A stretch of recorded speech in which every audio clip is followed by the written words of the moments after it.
Okay.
For those who what we do here is go back.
6, 5, 4, 3, 2, 1. You'll never have the sacred stone.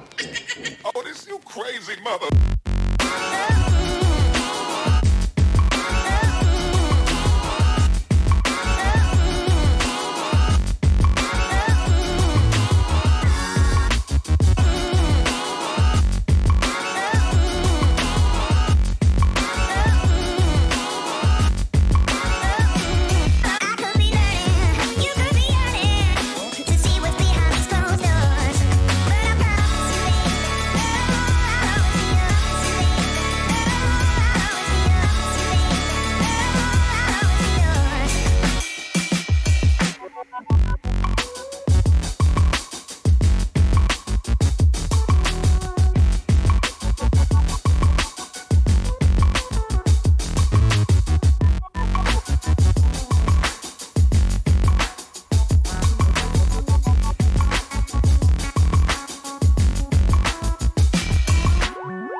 Hey, what's going on, everybody? Welcome to the Child of Mecha live stream. My name is Tim, the one and only Child of Mecha, and I am feeling better. Yay! Right? So, for those of you that might have missed Monday's stream, I was a little under the weather, and I'm feeling better.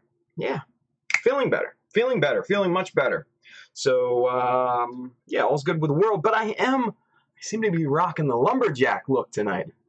Whew. Man, need to shave it up high and tight, get it so fresh, so clean.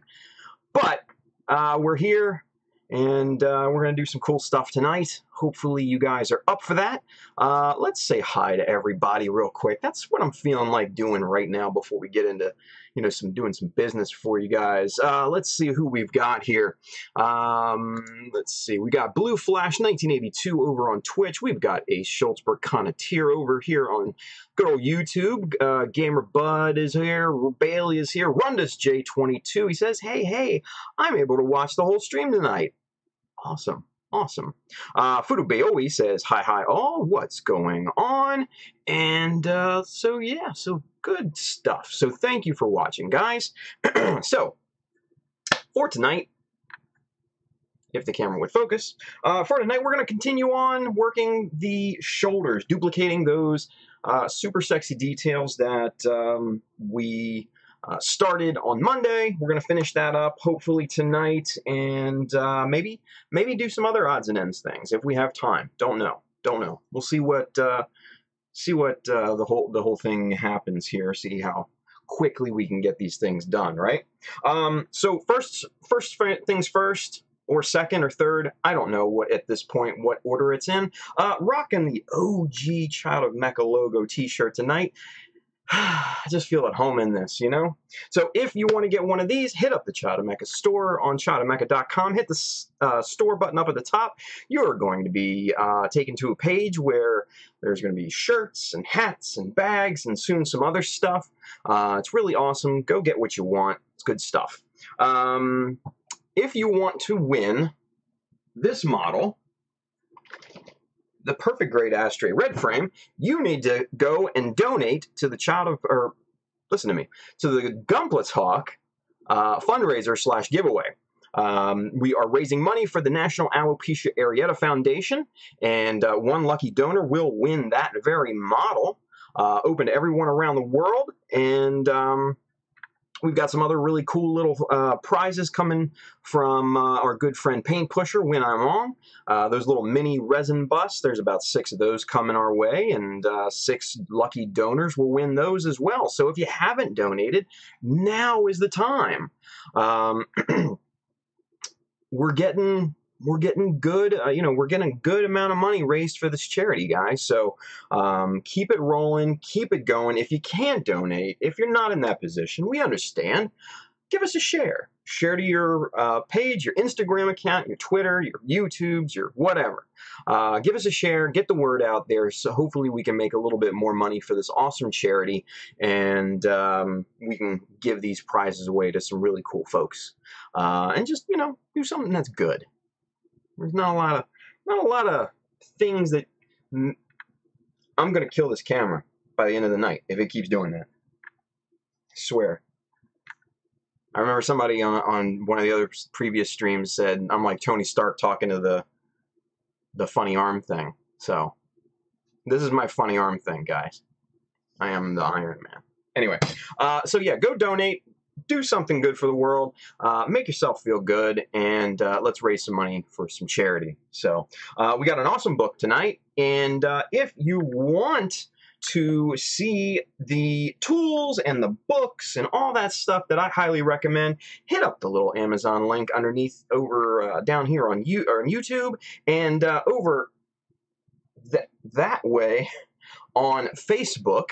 And you'll be able to take a look at all that stuff. I've sourced all this stuff out for you already. This book is available on Amazon. Streaming gear is available on Amazon as well. And just a bunch of tools and other things that you may not even be aware of at this point. So go check that out. That helps the stream when you buy stuff from there. It's awesome. Thank you very much. And I don't know. Let's jump into it. Boom. All right, so here's tonight's book, guys. This is an awesome one because this is The Art of Titanfall 2. We've talked about Art of Titanfall 1 and how such a good book it is to gain inspiration from. Just, through the mechanical details, through the graphic design, through the weapons and things of that nature, even to the environments, coming up with an idea for maybe like a diorama or something like that. Just so much inspiration to chew on in the first book. And the second book, dare I say, might even be better. So let's take a look at this here real quick. Nice hardback book. It's a sizable book. It's not nearly as big as, say, the Elysium book, the Chappie books that are just like ginormous, but this thing has some size to it. Has some just wonderful cover art here. Let's flip through this real quick, and I'll kind of show you what I mean, because, like I said, this book might be better than the first one, which is hard to do, because I know well, both games didn't really receive a ton of critical acclaim, but the art is just off the charts. So even just the introduction page, I mean, you start with this Titan just kind of bending over. You see the pilot kind of laying there. I don't know if he's dead or taking a nap or whatever. But, just some really, really interesting environments in the background, some really cool stuff there for you guys to maybe think about doing a diorama off of or something like that. And so it starts off obviously with the stars of the game, the Titans. And man, just the rendering on some of these images is just so good, you guys. Even down to like the paint wear and stuff like that, just right around the wrist, and the the arms, around the head unit there, the shoulder assemblies, whatever that might be there. It's just really, really well detailed. All the way around too. I mean, you get some really great glimpses of this. You've got kind of like an ammo pod here, I guess like almost like a recon, maybe like a camera or something pod there. Really interesting stuff. You know, you see the sides of the legs, the pistons, the gears, just the pivot points and everything. Down on the feet, it's just jam packed with crazy detail. And this is all just all throughout this book. Different renderings and, you know, obviously different color schemes and things. And here is one called the Bison, which is really in this cool orange color. I kind of like that.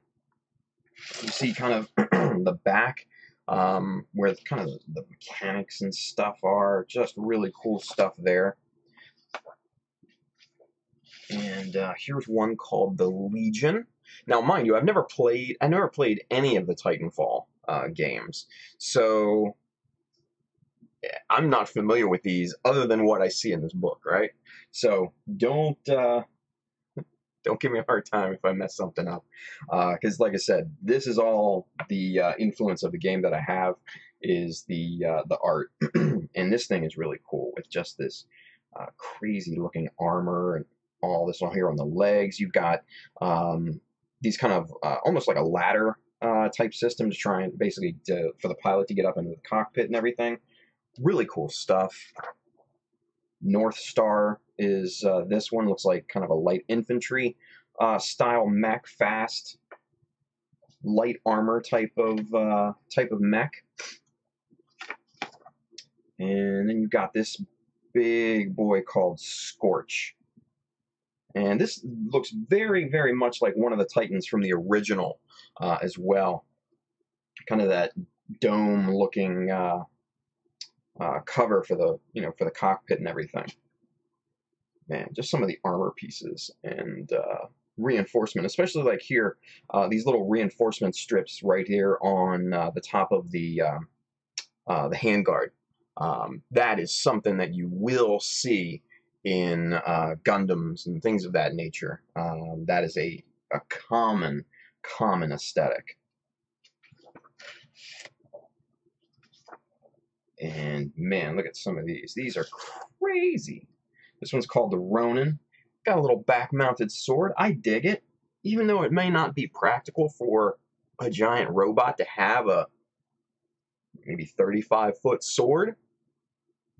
Hey man, you know what? We have to suspend disbelief at some point for the cool factor. And that is definitely a cool factor. You know what I mean? So, this Ronin mech looks like he's a little badass, right? And then you've got this big boy. Look at this guy. Man, you talk about just a heavy-looking mech. Bison class is on the shoulder, so I imagine that's the name of it. But man, that's a lot of bulk. You know? That just looks cool. You've got Tone here. This is what this particular mech is called. Very interesting looking here.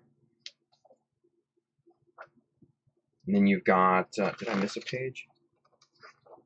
Yeah, just kind of some center art and stuff like that. Then you've got the Journeyman, and then some other light mech here. Maybe like a worker type mech or something like that. But again, man, you can see the mechanics in this thing, especially like here in the legs. Has these little pistons and gears, and it has the kind of axle right there. You've got the different rotational points on the legs, the arms and things. Really cool. And then you get into kind of character design, the pilots and things of that nature. These are cool. You can definitely get some ideas and some inspiration for some designs from the pilot designs too for your next project, especially in helmets and the armor and things like that. This guy right here, very Boba Fett looking, obviously, but even just like in the armor and some of the supplies and things that he has. You know, he's got some clips. He looks like he's got some grenades. He's got a sidearm here. Different, pieces of armor and everything. And then even just going down the line here, different color combinations and things. Really cool stuff.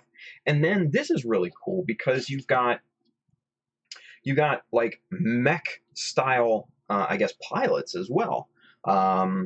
which you could probably make these out of an IBO frame. I've seen a lot of people use the IBO frames to make humanoid-style robots, you know, a la Chappie and things of that nature. So, very cool designs on all these different characters and stuff. You know, the different weapons designs and things are very, very cool. Interesting stuff there. Got this big burly dude.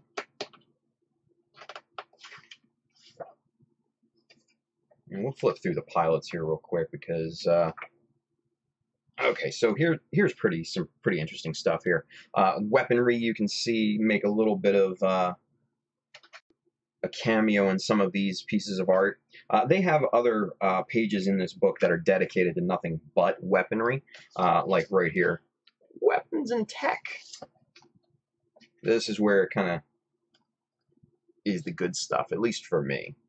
You got some vehicles and stuff here, some jets and different things, some different land, and then space carriers and things. And then you've got these are like basically turrets and drones. Now that's kick-ass right there. That is super cool. Different style drones. You got some different styles over here, which are really, really cool. Different things there. This is called the Reaper. Interesting name. I dig it. Different styles of the Reaper, I guess. And then you've got some other different style mechs here. Mechanical details are just really great. And then you get into the weapons. Like here's some rocket launchers, which are really cool. And then looks like some like a nice old sniper rifle here at the top, and then some rifles and stuff like that down here near the bottom, and then some different style heavy weapons on these two pages. Very cool stuff. Move this around so you guys can see in frame. Really, really cool looking. Different designs of rifles. You got some grenade launchers and stuff up here. You got some smaller weapons and things down on that page. And it just kind of goes on like that. And then you've got some different accessories and things here as well. And then you've got those cool sword designs. There's 35-foot, long, crazy swords that the Ronin, I guess, takes care of. Like this thing, just this badass looking right there. That would be really cool to give to like a GM or something like that. Different crash pods, things like that. And then it kind of gets into the locations, the environments, and stuff like that. We'll flip pretty quickly through these. Maintenance bays you can recreate and put some Gundams or Zaku's or something like that in. Really cool stuff here. Man, and the graphic design, like I said on this book, is just superb. I mean, look at the design just right here in this front of this building. You've got the different color combinations. You've got some, looks like some major cabling down here. Just really, really cool stuff.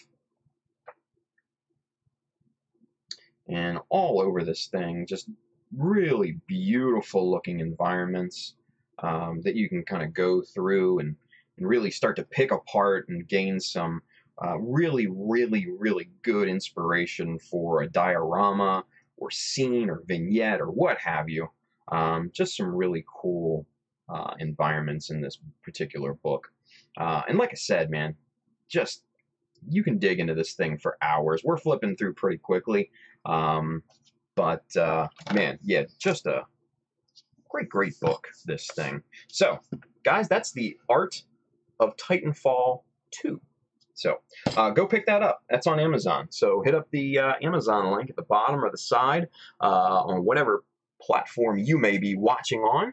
And yeah, go pick that up if you're interested in it. And go pick up the first one too. The first one's really good as well.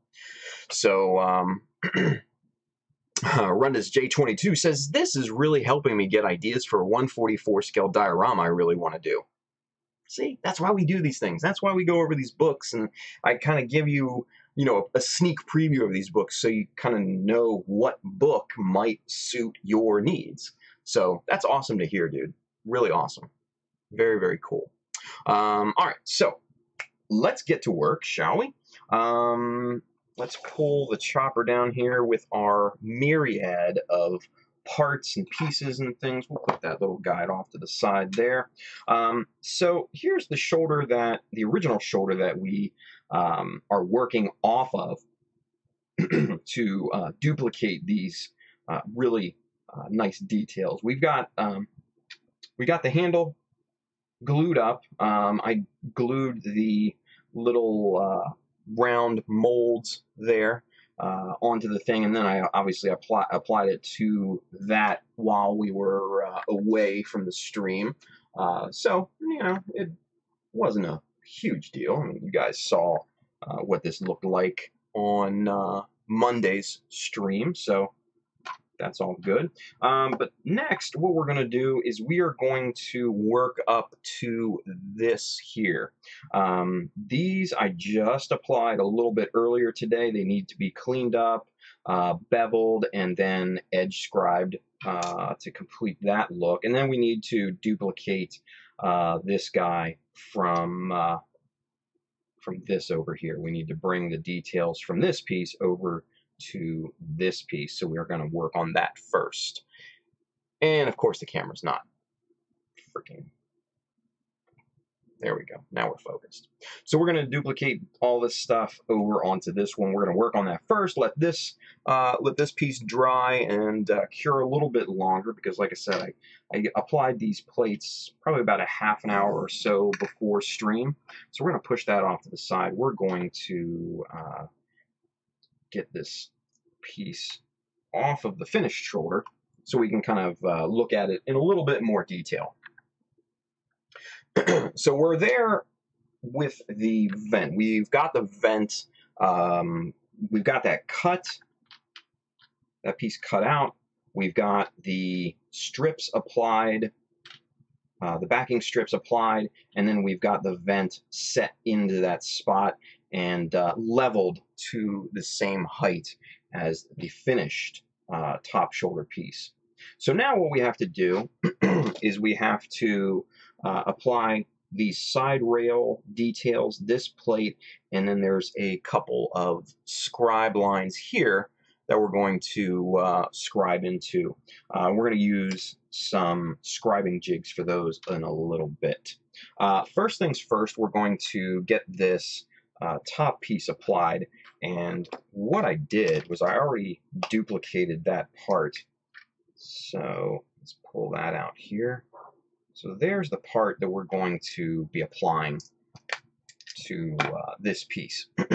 So what we do, to me extra thin, easy peasy, and what we will doing here, let's get the hobby knife out. We're just going to, actually we need to bevel this here first before we get it applied, because this piece is at a bevel. We need to bevel the edge of this 1/2 mil plate here. So just take a good old hobby knife, start beveling that back, just knock the corner off this piece, and then what we're going to do is we're going to grab one of our sanding blocks and really kind of go to town on this thing and get the bevel set in that we want. We need to be careful. We need to make sure that we're not going off in one direction. We need to maintain square on this. And that looks pretty good. So that should slide up flush to that piece. We're pretty close to it. Yep, we might need to bevel that just a little bit more. Let's see. A closer look here. What's stopping it? Ah, there's a little bit of glue that we need to trim off here that looks to be blocking that piece from sitting flush. So we're just going to run our hobby knife right up against the edge of this little vent piece, and we're going to trim off that that dried glue. And let's see. Let's see, and there's that little glue mound that basically piles up in the corner of that of those pieces. So now this should sit nice and flush. And there she is. Perfect. Cool. All right, so now what we got to do, stab this little guy a little bit with the hobby knife. Let's get some glue on this.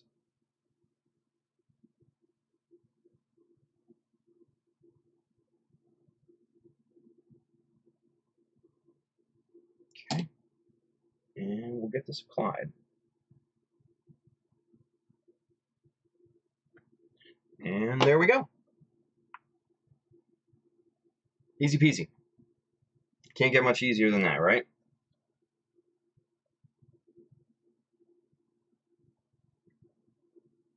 Press that a little bit in there to get the glue spread out. And we'll just put a little bead right up against the back, just to make sure that that's nice and filled in. But there's the plate. There's that top plate. Same as that one. Really simple. Really easy. So all I did to make that was I think this is 6.2 millimeter strip. Cut that down, beveled the edges, and then, like you saw, we just beveled the back edge to sit flush on the vent, and that's it. Really, really easy. Really easy. So let's talk with you guys in the chat. Let's see what's going on.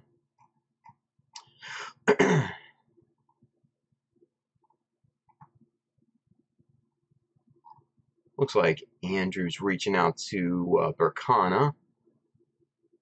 Ace Schultz, for those of you playing at home. That's awesome. And Rundus J22. I wish I could start snapping up my high-grade Tritium. I guess that's how you pronounce it. While watching the stream, but I have to get a drawing done before Friday.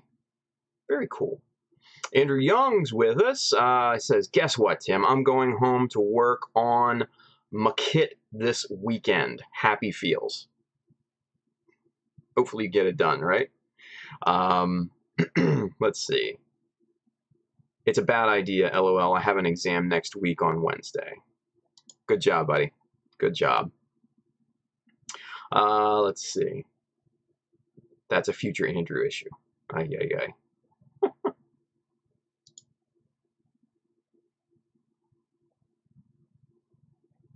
The stream broke? What happened to the stream?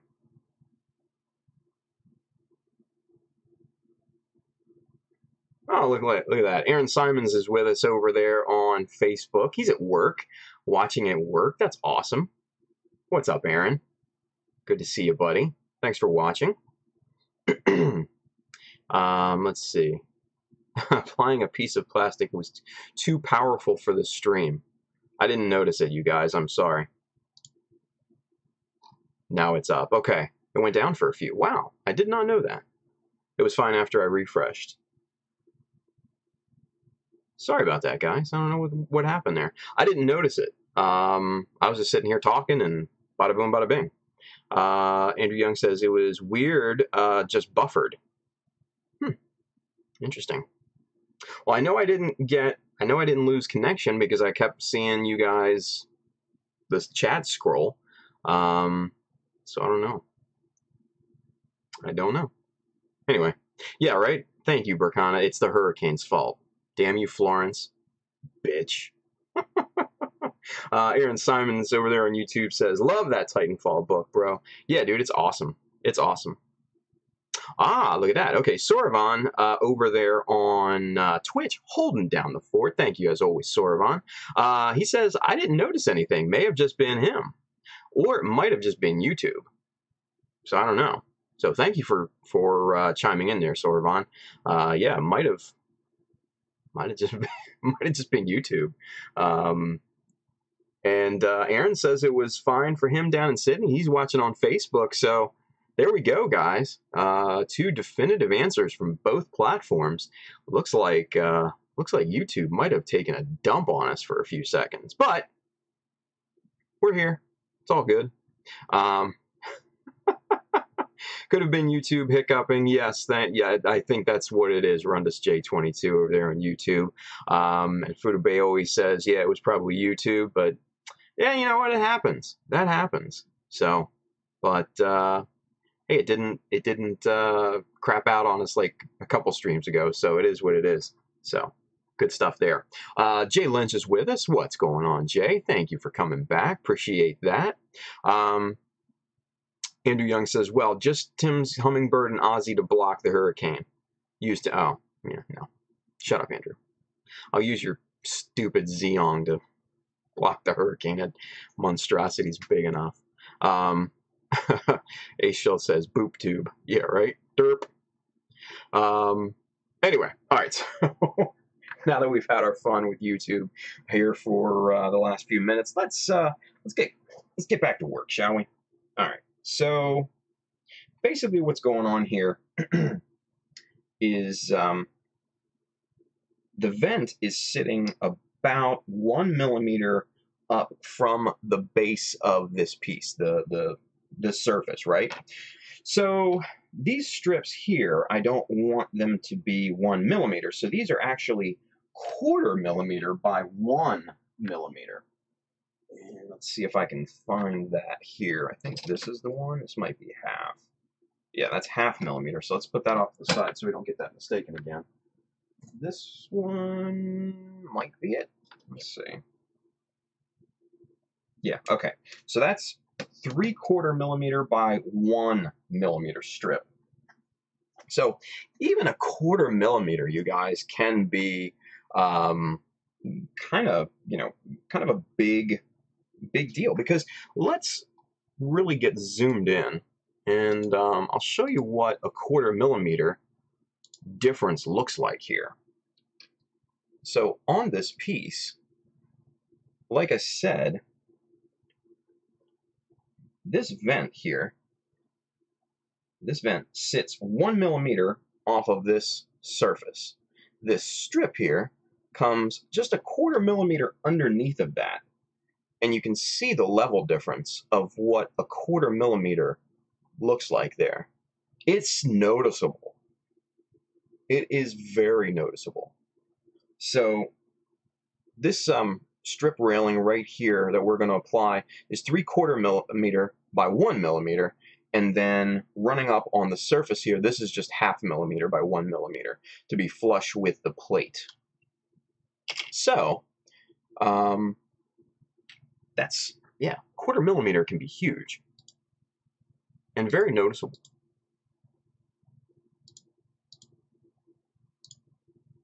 All right. Andrew says, my Xeon is a brick, it can work. Nice. Hey, Schultz, we shall sacrifice the small child worth of Gunpla to the hurricane gods? Yeah, don't do that. Don't sacrifice a small child. That's not nice. Come on, man. Killing me there with that. Don't get me in child sacrifice, dude. That's not me. That's not my scene. Shit. Bring me up on charges, man. FBI start watching my stream. Hey. My eyes, these goggles do nothing. Nice. YouTube needs seam work done. Yeah, right? YouTube needs something, man. Jay Rundus, I recently got some .015 plow plate. I guess that's inches, right? Yeah. And I'm wondering if that's thick/thin enough to do detail work. I don't know. If I wasn't using my phone as kind of the remote for the stream, I'd do the conversion for you to millimeters. But you could always stick that into Google and get a conversion to millimeters. You know, doing details, I usually keep it 1/2 millimeter or under. for, you know, really tiny stuff. These kind of strip railings along the side of the vents, these are, I think, special cases, simply because the rail or the vent itself is sitting up 1 millimeter above the surface. All right, but let's go ahead and cut this strip. Let's get it applied, and let's get moving on here. Okay, so there's one side, and you want to obviously overcut. You want to have more than what you actually need so you can trim it flush once the glue is set, right? Oh, 0.4 millimeter. Then yeah, you're right in there.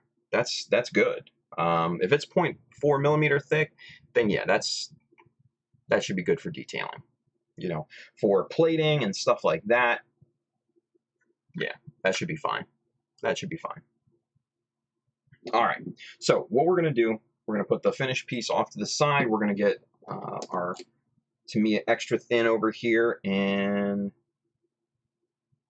let's get this piece. Now, you could apply the glue to the back of this strip, but I'm not going to, simply because I want to make sure the glue is properly set in this corner where the vent meets the surface of this piece, right?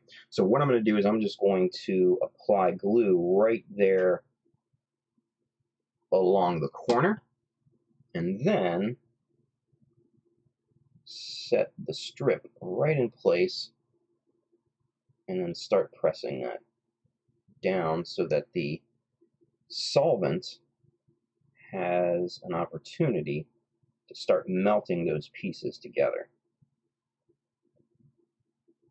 And there we go. Okay. We're going to do the same thing to the other side here real quick.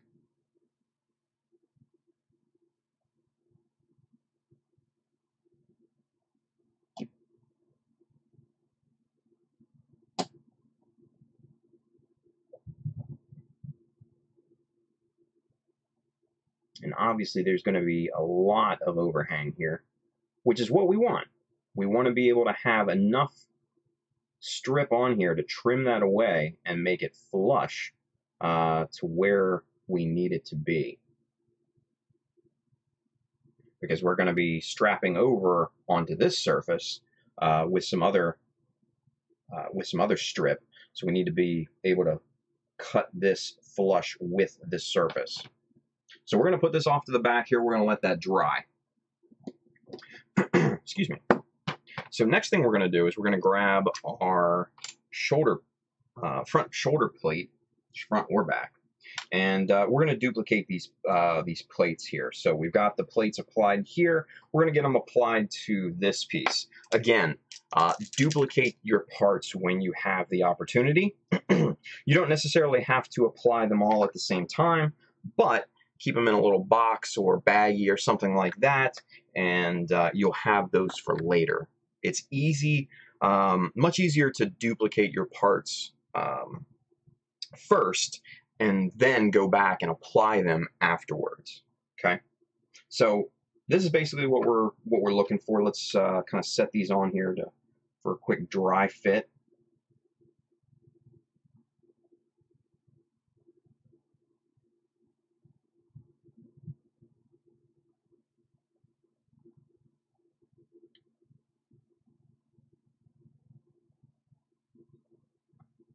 And that's kind of what we're going to be doing here. Just like that. So it'll duplicate the look, right? So let's get this one off to the side. Let's start applying these plates here. Now, all I'm doing is get a little bend in this thing because this is not, this surface is not flat. It's actually curved a little bit. So that's perfect. All right, so all I'm doing here is just going to stab the surface with my hobby knife. Get that kind of impaled just right there. That's easy. You know, the little stab mark is super, super easy to clean up. Just put a little bit of Tamiya extra thin on that, and then once that's done, sand it smooth, gone for good.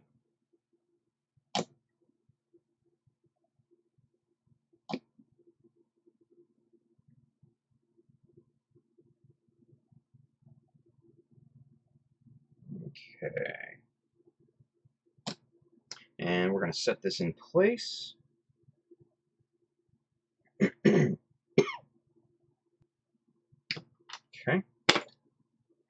And now we've got to align it to where we need it to be. Now we're looking for about a 3/4 millimeter border on all sides. So that looks pretty good. Let's get the visor down. Really look at this thing. Yep. All right.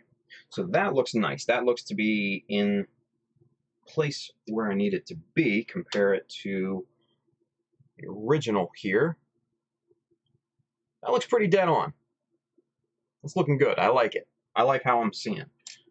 I like how I'm seeing it. All right, so we're going to do the same thing to this little extra piece here. We're just going to stab that with our hobby knife, get some glue on the back of that, and we're going to pop this piece on here.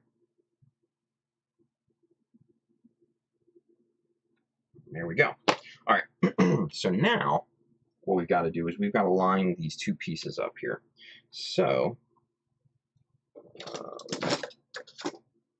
first things first, align the top, and then align the gap between these two. All I'm using here is just a 1 millimeter strip of plastic. This is just scrap. This is actually the scribing jig that we used on one of the arms. So that's just kind of sitting around collecting dust at this point. So figured put it to good use, right?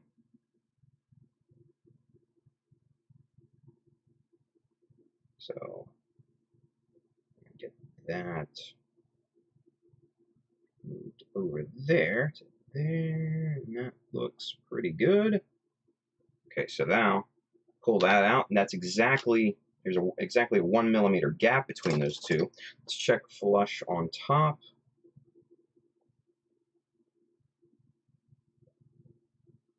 Looks pretty good. Compare the two pieces.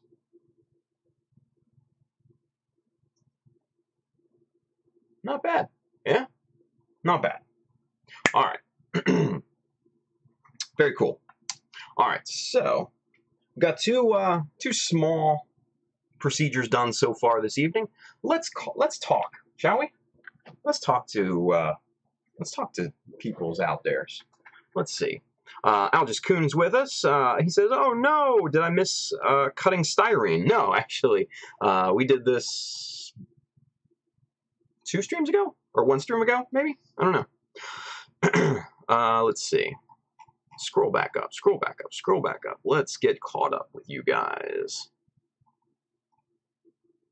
Let's see.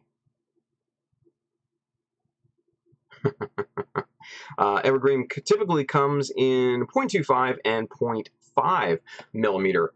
Yeah, they actually do have a 0.4 millimeter too, but in less variety of widths for some reason. I do actually have some 0.4 millimeter.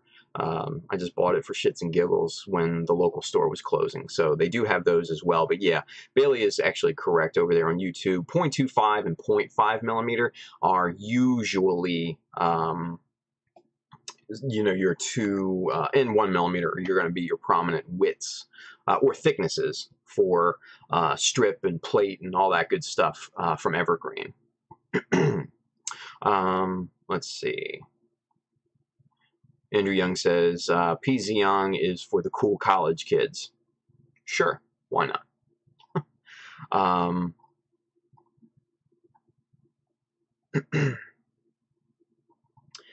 Bailey says, my wave styrene sheet with the millimeter grid printed right on it is 0.3 and it's a great medium. Yeah, I know, right? That does look pretty cool. Rundus J22 just looked outside and it's already snowing. Wow. Where are you, Jay? Or Rundus? However, I don't know.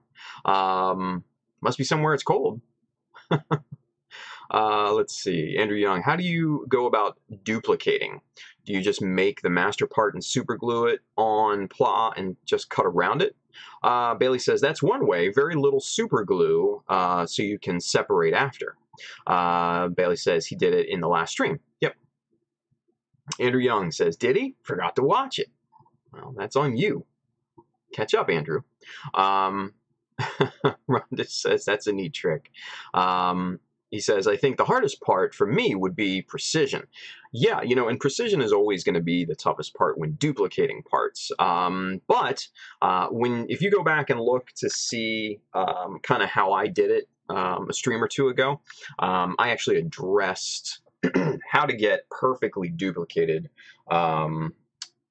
you know, parts and plates and things like that out of styrene.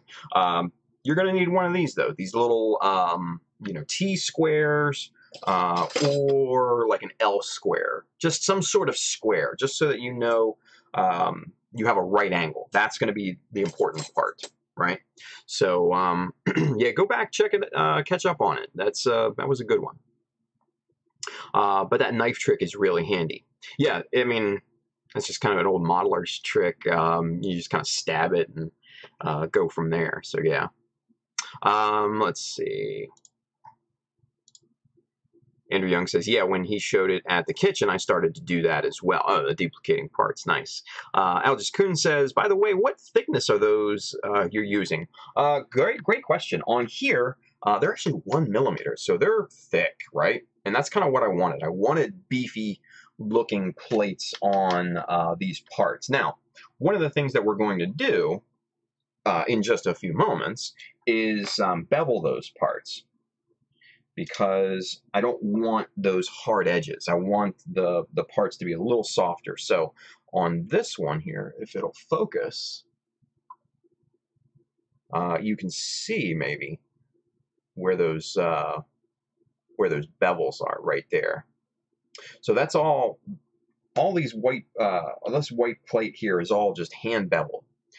So we're going to do that here momentarily. I'll show you how I kind of attack that. But we're going to let this piece cure. We're going to bring in the piece that I glued up before the stream. We're going to work with this. We need to clean it up first. Before we can do that, we need to do the outline scribe first. But after that, we will do a bit of hand beveling, and I will show you that process here momentarily. But let's get caught up real quick, shall we? Rundus J22, I'm in Western Canada. Oh, wow, okay. So, yeah, I can imagine it would be snowing up there. Andrew Young, Captain Late as always. Am I right or am I right? Just always late to the party, dude. Always late to the party. It's just how it is with you, man. Just how it is with you. All right, so let's get back to it. Get back to it. Get the visor on here. So, first thing we need to do, let's get you zoomed in to show you kind of what I mean by cleaning this part up. All right, so there's a really good example of why we need to clean this part up, because you have overflow of glue all around the edges of this piece, and that's just not going to work for me, because this is now mixed with styrene. This is basically, you know, just push out from underneath of this plate, and this is actually going to be raised far more than you can simply cover up with paint and primer. So we need to basically clean up all around these edges and everything to make that nice and flush and get rid of all that crap that kind of pushed out from underneath of that plate. So we're going to do that right now. So what I like to use is just a chisel. And since this is probably a little less than 1 millimeter you know, around the plate, what I'm going to be using is this guy right here, my 1.5 millimeter chisel. And I don't use this a whole lot, so this is actually super sharp still. So what we're going to do is we're going to use the plates themselves as kind of a guide rail. And we're just going to lightly scribe basically the surface of this piece. Now we're not necessarily scribing it to eliminate any of the plastic there. We're just simply trying to scribe away, the glue that pushed out from underneath this plate. And just super light passes, and that glue will come right up, and then you'll get a super smooth surface.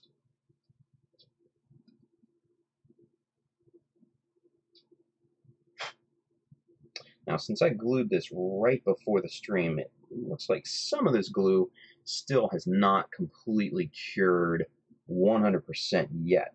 But we'll continue, and I'll just kind of demonstrate what I mean here with this, because I can still clean it up after the fact.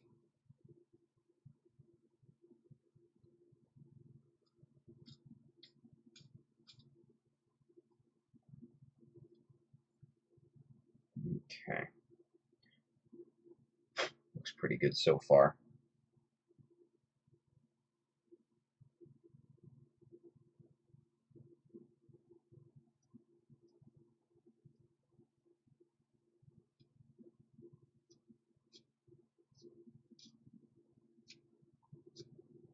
Okay.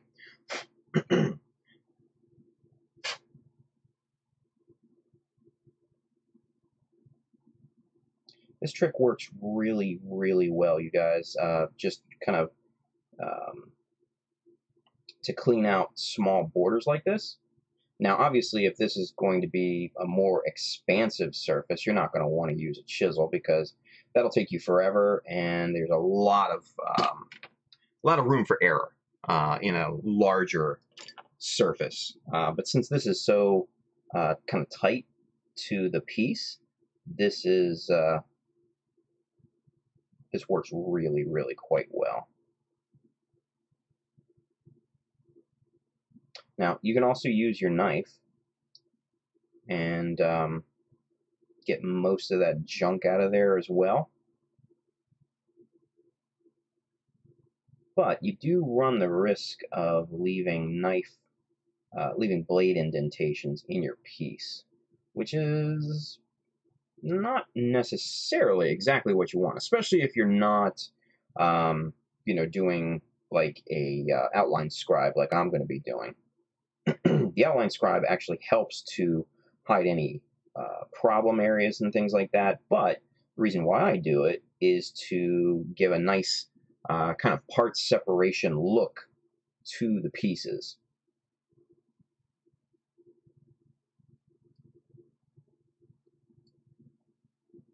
Okay, let's go back to this chisel here, and let's get these other surfaces.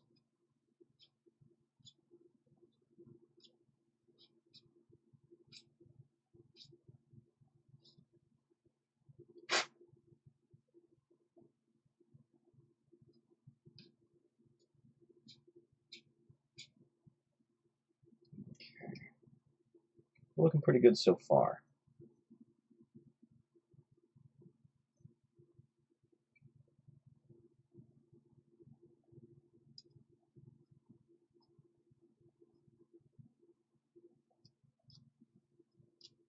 Now, one thing I just kind of remembered here, and I'm surprised that I haven't thought about this thus far, but our very own Bailey is in North Carolina.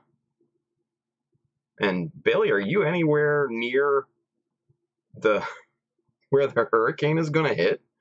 Because if you are, man, why the hell are you watching the screen? Why are you not getting the hell out of Dodge? So let us know, man. Oh shit, yeah, he is. All right. Do you need to evacuate?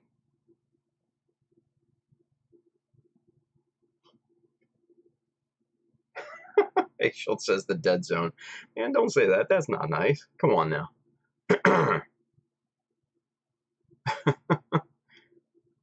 I'm in the triangle. Central North Carolina. Okay. So you're probably just going to get the nasty rain from the remnants of the hurricane. So you shouldn't be, I guess, too hard hit after it hits landfall. But it's still going to be nasty. So, man, stay safe, dude. Stay safe. That ain't nothing to mess around with. Nothing to mess around with.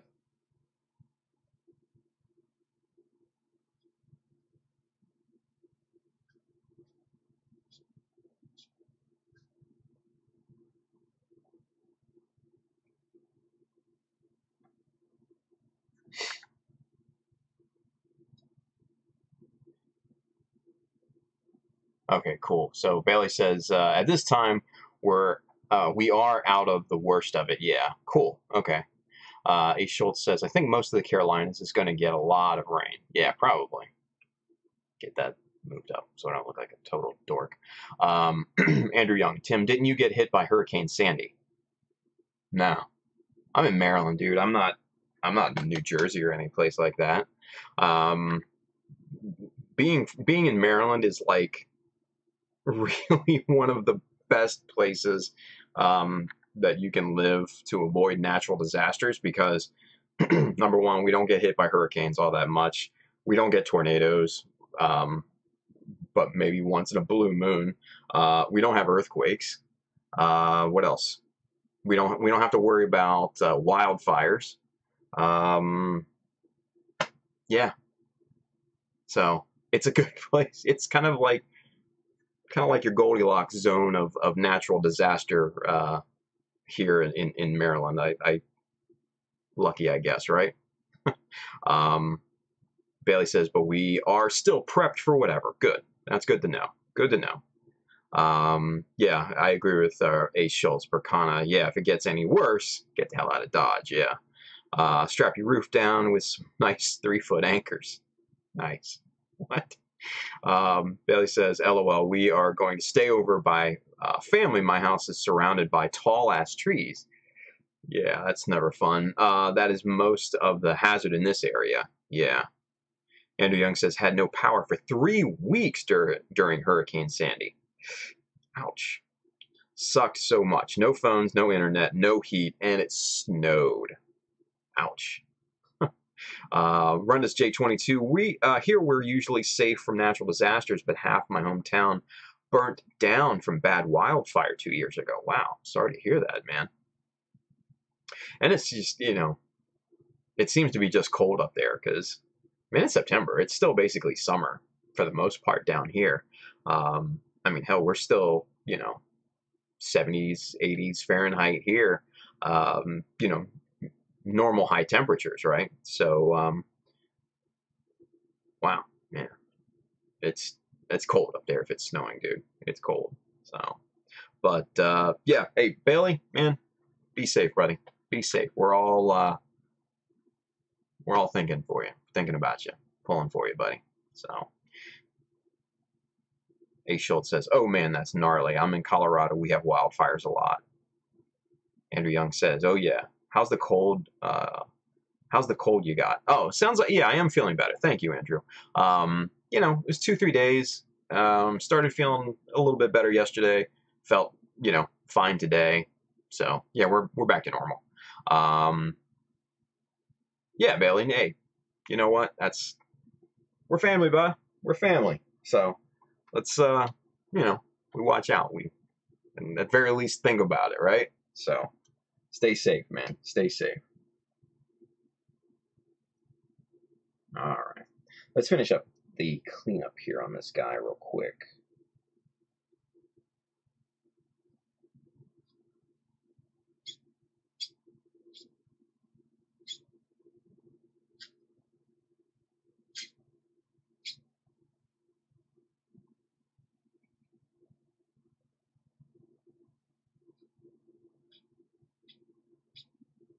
Okay.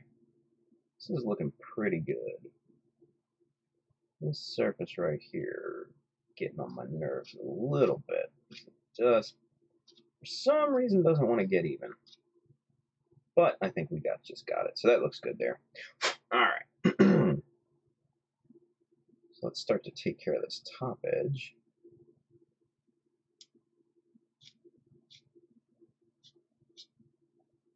We'll move on into the smaller piece here.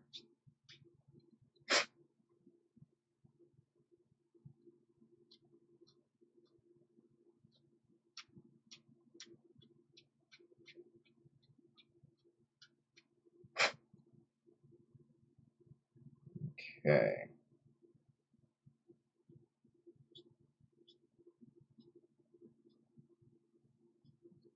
One last side for the small piece, and then we need to address the gap between the two parts of the armor.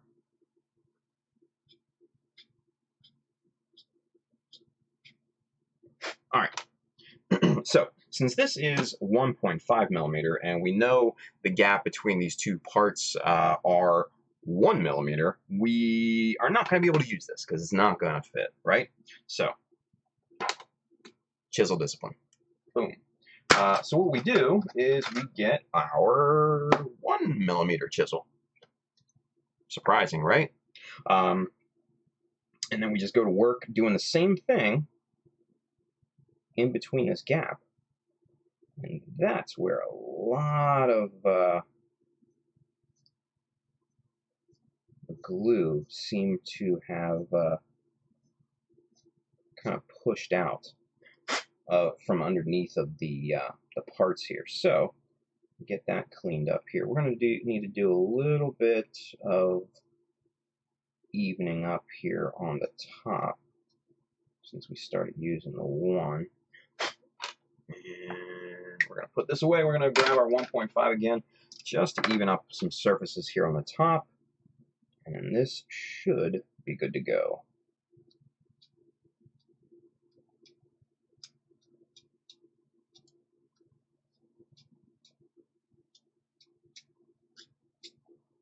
Okay, so there we go.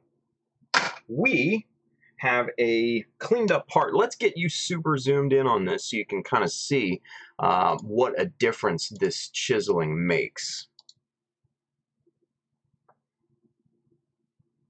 Look at that. Super clean now. Super clean. Before, it was just kind of a mess. You had the glue push out, all in this gap here. You had a ton of glue push out down here and a little bit over here on this side. Now this is completely clean, smooth, it's just ready. It's basically ready to go. It's one completely smoothed out surface, right? So this looks good. So that is just one way to clean up the glue mess and everything like that that you get from applying those pieces if you maybe use a little bit too much glue, like I sometimes do, I will sometimes use a little bit too much. It happens, right? So one last step before we move on to the beveling of these pieces, and that's to do a quick outline scribe of these plates. So we're going to pull out our 0.15 chisel, and we're going to get to work outlining these here. Now, I don't think I'm going to outline both pieces right now, just simply so we can move on and kind of see the hand beveling, because I think that's probably important for you guys. Because I don't think that's anything that I've showed thus far. So we'll get to that here just momentarily. Let me get this big part, this big plate outlined here.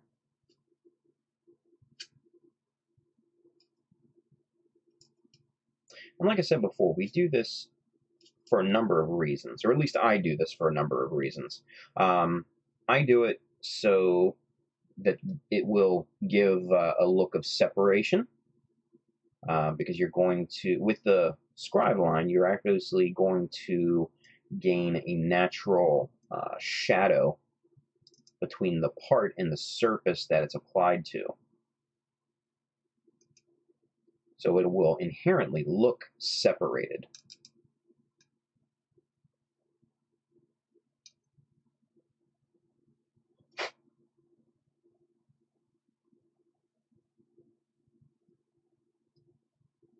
Another useful reason for doing this is to clean up the edges, to make them really kind of pop.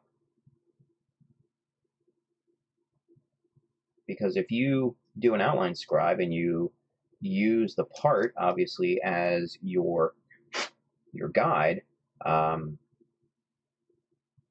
going to have a nice, clean edge to the part itself. Simply because the chisel is going to clean up the edge where the part itself meets the surface that it's applied to.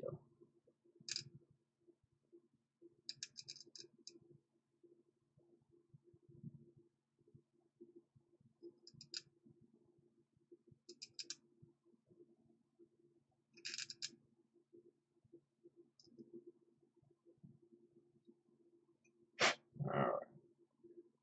Couple more sides here, and then we'll get to the beveling.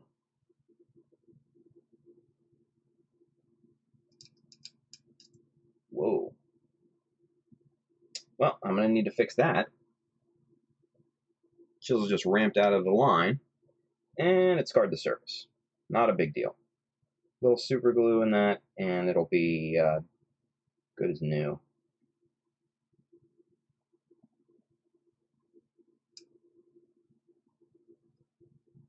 But it just goes to show you it happens, you know?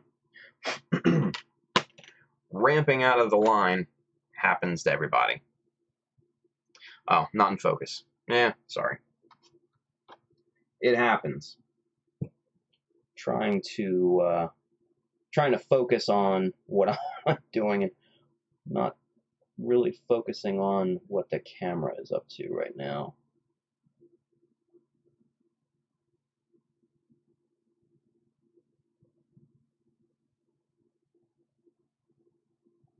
Okay.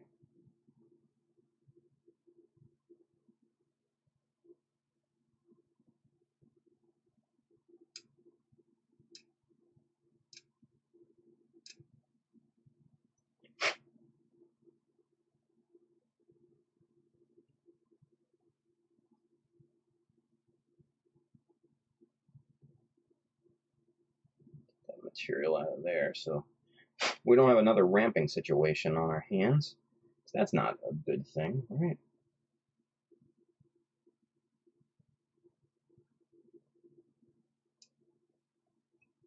All right. Last side of the outline here.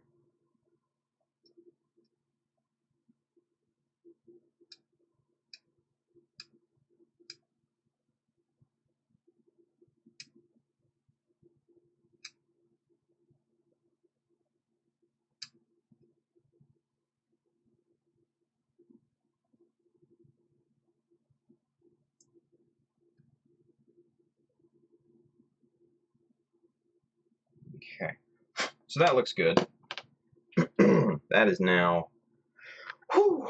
outline scribed. So let's before we move on, let's catch up with everybody watching here. Let's see what you guys are talking about real quick. Let's see. Run as J22. I actually got my master grade double a riser right at the time, and our old house ended up surviving and was later sold. So yeah, the kit means a lot to me. I imagine it would, especially surviving a wildfire like that, man. That's crazy. GamerBud says, I'm in Wisconsin where it's 55 degrees one day and 89 the next. Yeah, we'll have some of those days too. Let's see. Bailey says, I packed up my kits into plastic bins, though, and I'm traveling with my toolbox. Priorities, right? Excellent. A. Schultz, Berkanatier over there on YouTube, says, I mean, as long as we don't mix both of our plans, he'll be fine. Build in the go. Nice. Let's see. Andrew Young says, try Troy, upstate New York, across from Albany, where it blizzards 24 feet of snow, and I still have to walk to class because people hate us. They don't hate all of you. I think they just hate you, Andrew. A. Schultz says, I take my stuff on Amtrak trips with me. Nice. Hell, I snap in class. Andrew Young says that. A. Schultz, they don't even care about the paint or snap sharp objects. Nice. Let's see. Andrew Young says, I don't remember. I took my real grade to work last week. I don't recommend it because it's a small desk in a lecture hall, and I should pay attention, but worth it. Is it? Is it really? Bailey says, too much invested into it. Insurance would take care of what's replaceable in the house, but some of these tools and kits, yeah, I agree. I agree. Andrew Young says, that's my favorite chisel. The 1mm is my absolute favorite. Okay. Ace Schultz, I mean, as long as it isn't a 10-year-old P Bandai or a real grade Astrea F or a Orgus Shinden, it's replaceable. Oh, well, without breaking insurance's wallet. Nice. Rondus J22 says, very pretty. Thank you. Appreciate that, buddy. Let's see. Broke it. Are you sorry, Tim? No, I'm not sorry. So there we go. We're caught up. Nice. All right. Time check. 11 o'clock. Cool. We're an hour in. We got an hour to go. Fun. All right. So now we are going to be beveling these pieces. So let's get the chisel capped up here. And for this, what I like to do is hand bevel with hobby knife. So we're just going to be scraping the edges off of this. Real simple process, right? Now, you don't want to go basically full bore right out of the gates. What you want to do is start off easy, just like with scribing a line. Just start to take off that edge. You want to take off that corner just real lightly. And once you've got that corner taken off, switch to another edge. Start taking that off. And then just work your way around the piece until you have the corners just lightly beveled. Now we're going to keep going. We're not just going to leave it here like this.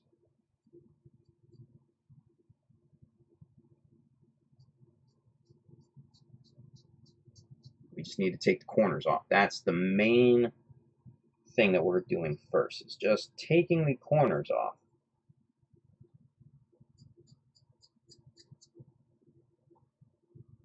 And sometimes if you start to get vibrations, or if it starts to jump or hop or sound weird or skip, just change your scraping direction, and that should take care of it. That should smooth it out, just like in chiseling.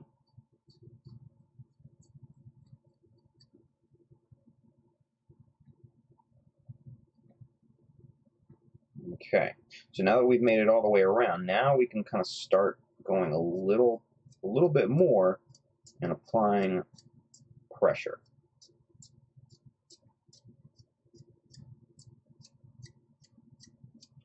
Now, the amount of pressure that you apply and the number of passes, the number of scrapes that you make will determine the amount of beveling that occurs. You might be fine with just taking the edge off, you know, around the first rotation of the piece. Me, I want a pretty heavy bevel on these plates because, like I said, I want them to look heavy, like heavy armor reinforcement plates on this thing.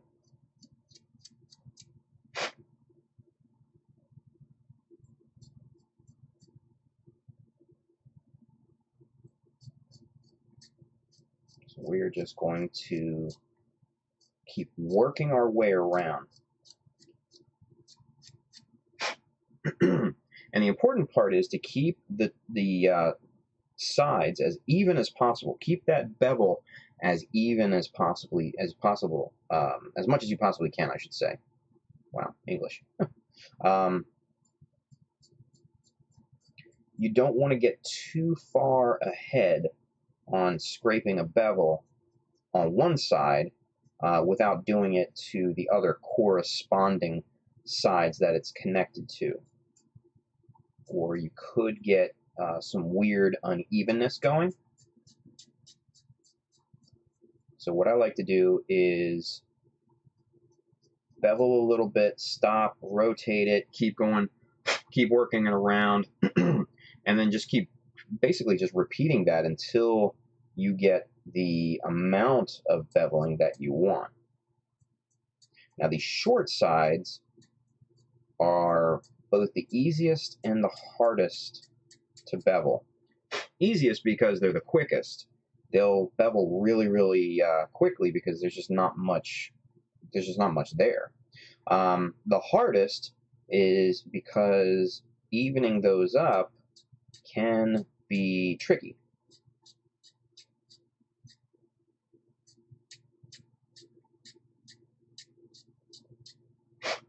Okay.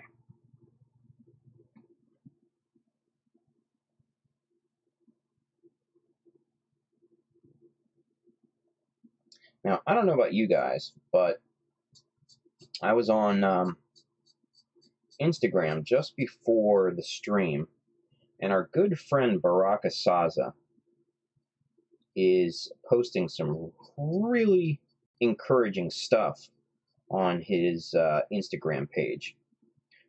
For those of you that don't follow him,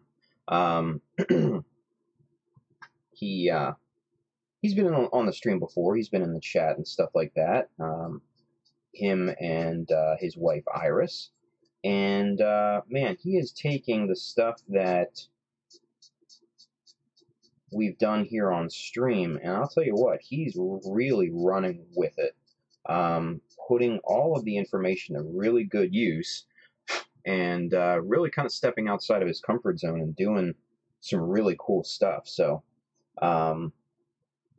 if any of you happen to know off the top of your head, Bailey, I know you like his stuff, and some of the other guys like his page as well. One of you could just be so nice and put his Instagram handle in the chat so other people could see what he's doing, man. It's one of those things that it's just, it's cool to see, somebody seeing the stream and taking the information and using it in their project. It's really, really cool. So it just kind of makes you feel good, So one of those things. So, all right. So we're working our way around this thing. We've got kind of the second pass done on the hand beveling here. And this is looking pretty good. There's going to be a little cleanup to do after all is said and done, but we've got, for the most part, a nicely beveled edge to this thing.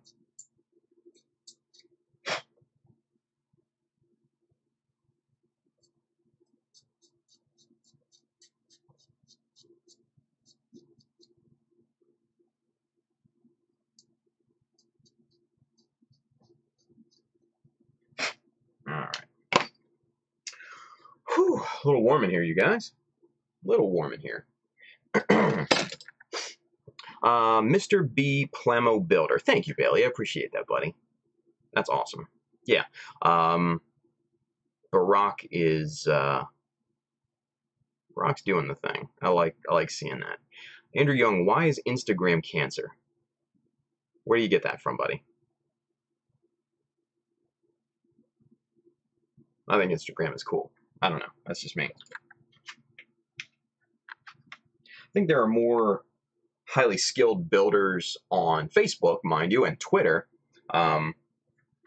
especially like Japanese builders. They post on Twitter a bunch, but Instagram is fun. I like Instagram. Nah, Twitter, where it at? Come on, Andrew. Really? If you say so. For Japanese builders, sure. Twitter is definitely I think the place to go. But for more, I guess, English speaking, for lack of a better term, I think Facebook has, high quality modelers. For the most part, anyway. So there's some really good finds on Instagram. Don't get me wrong. There are a bunch of good builders on Instagram right now.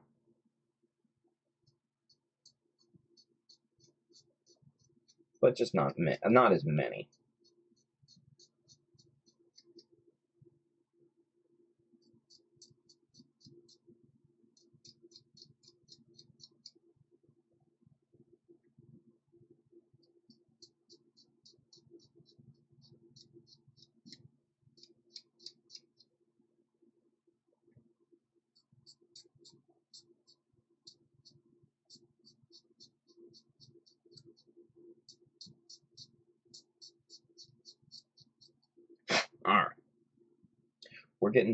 we're getting down to the level that I want it to be at here, which is looking good.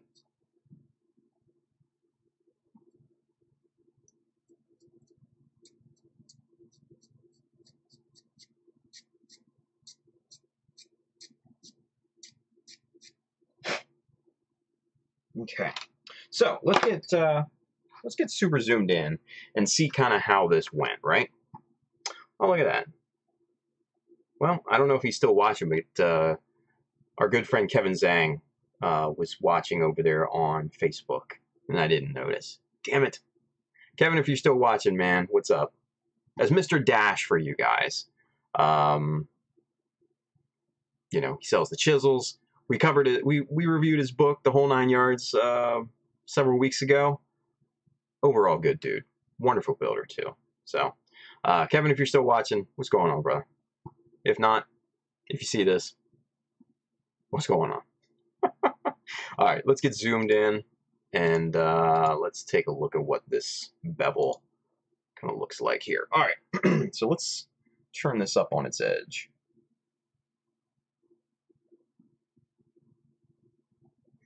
And let's see if we can get a good, maybe hit the contrast there on that black line. So you can see kind of the amount of beveling that this this plate has here, right?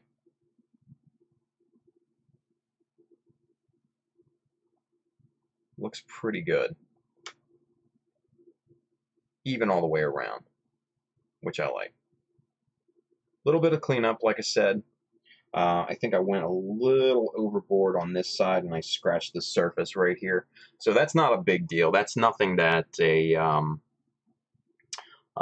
couple chisel passes won't clean up. Whoops. There we go.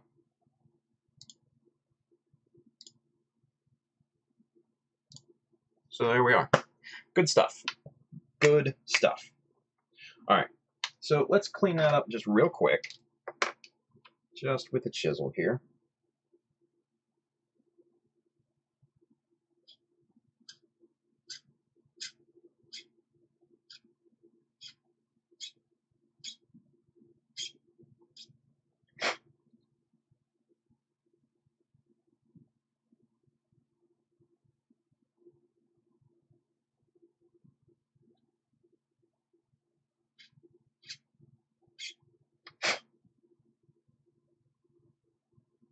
All right, and there we are.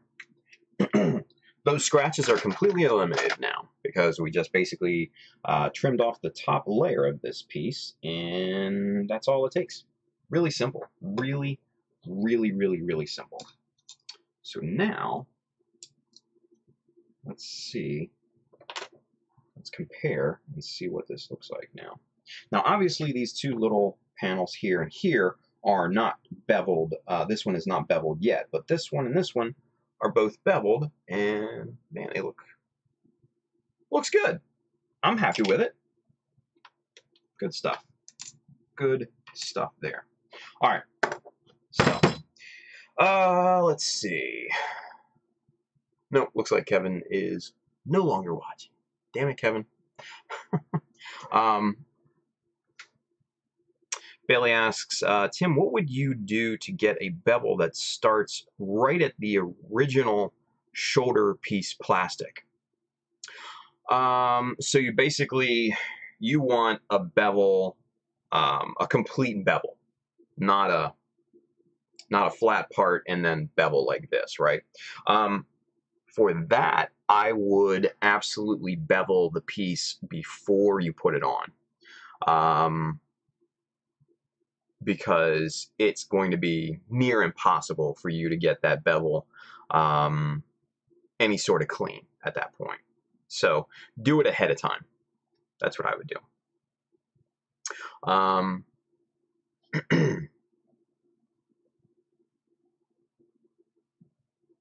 Look at that. James Turner's with us. Spider2K2. He's one of those mods over there on It's a Gundam Facebook group. Good dude. Thank you for watching, James. John Yusko is with us here. He says, you inspired to start scribing, so I'm mutilating my 100 Arios. Man, that's awesome. I'm glad the inspiration is there, man. Really am. That's awesome. Because that's what we want to do. We want to teach, right? So that's cool. Hey, you know what? Let's talk a little bit. Let's chat it out. Let's go back to one camera real quick. Come on, remote. It's not working. Son of a bitch. All right, old school. There we go. So that's a good thing, man. Now, obviously, if the Arios is one of your favorite kits, may not necessarily be the one to start with. You might want to start with a maybe a less I guess a less costly kit, maybe like a little high grade, maybe 144 or something like that. But hey, if that Arios is not that important to you, then have at it, man. Scribe away. That's awesome, though. Let's see. A Schultz, that's the only way to do it, man, is to try. Yeah, I agree. And Bailey says, and that's a good kit to do it with. I've never put together the Arios myself, so I don't know. Kira Yet's watching us over there on Facebook. He says, is okay. I'm still watching. Awesome. Thank you for watching, Kira. For those of you that don't remember, Kira is the crazy engineering student that's going for like 3 different engineering disciplines at one time. So shout out to Kira. Thank you for watching, Kira. I appreciate that, buddy. Andrew Young says, Tim, bring Sifu back. I'm right here. What are you talking about? Drummer Dude is in the house. He says, what's up, everyone? Bailey says, those no-grade 00 kits, lots of flat blank panels. Nice. I have to look into those. Huh. Could be some kit bash fodder in those. You never know. Never know. Like those, these right here, these guys, the GN arms. So sweet. So sweet. Andrew Young says, nah, Mr. Tim the Builder. Get out of here. Get out of here, Andrew. All right, so guys, just real quick, off topic. I just want to give you guys an update on something here. Iron Fist Season 2 on Netflix. Really good. Really good. I know it's completely off topic to what we were talking about, but sometimes we get a little off topic and stuff like that. Man, it was really good. Really good. I liked Season 2 so much. So, just FYI. Gamer Bud, okay, just have to paint the wheels and inner knee blades and a few touch-ups on my Grimoire Red Beret, and my kit will be done. Nice. Let's see. Rayra's Wrath, just got my order placed for Mr. Dash's Clash of the Deities book. Awesome. It's a good book. It's a good book. A. Schultz, they are like the Virtue. Okay. A. Schultz says, was awesome. Way better than the first. Andrew Young, I prefer Punisher, to be honest. Yeah, I mean, I like the Punisher too. John Yusko, as good as Daredevil. I don't know if I would go that far. You know, I think that, number one, I think the whole Iron Fist first season got a bad rap from a lot of critics and things like that, and that just kind of snowballed into bad sentiment over it, because I don't think it was nearly as bad as people or as critics let on, right? I watched through, and yeah, it had some corny parts, and it was probably, you know, one of the weakest seasons of the Marvel Netflix shows. But it wasn't terrible. It wasn't like, oh my god, I'm going to stab my eyes out terrible. I thought it had some really interesting concepts, you know? But season 2, so much better. So much better. They had a different showrunner, the whole 9 yards. It was really good. Really good. So if you guys were on the fence about Iron Fist, at least for like season 1, don't worry about season 2, because season 2 is really good. Really, really good. Let's see. A. Schultz, I do too, but the season 2 is 10 times better than the first. Yeah. Gamer Bud, Iron Fist season 2 was a lot better than season 1. Yeah. Spider 2K2, James over there on YouTube says, I need to start watching Iron Fist and the other Marvel Netflix shows. But that last season of Voltron was great. Yeah, dude, I really love the Voltron series too. I'm a big kid, obviously. Grew up on the OG Voltron, right? And man, they just did such a good job with the Netflix Voltron. It reminds me of kind of the storytelling and tone of The Last Airbender. Animated, not the movie, animated. It reminds me kind of that, right? So if you guys haven't caught up on Voltron, man, it's a good one to catch up on. Good one to catch up on.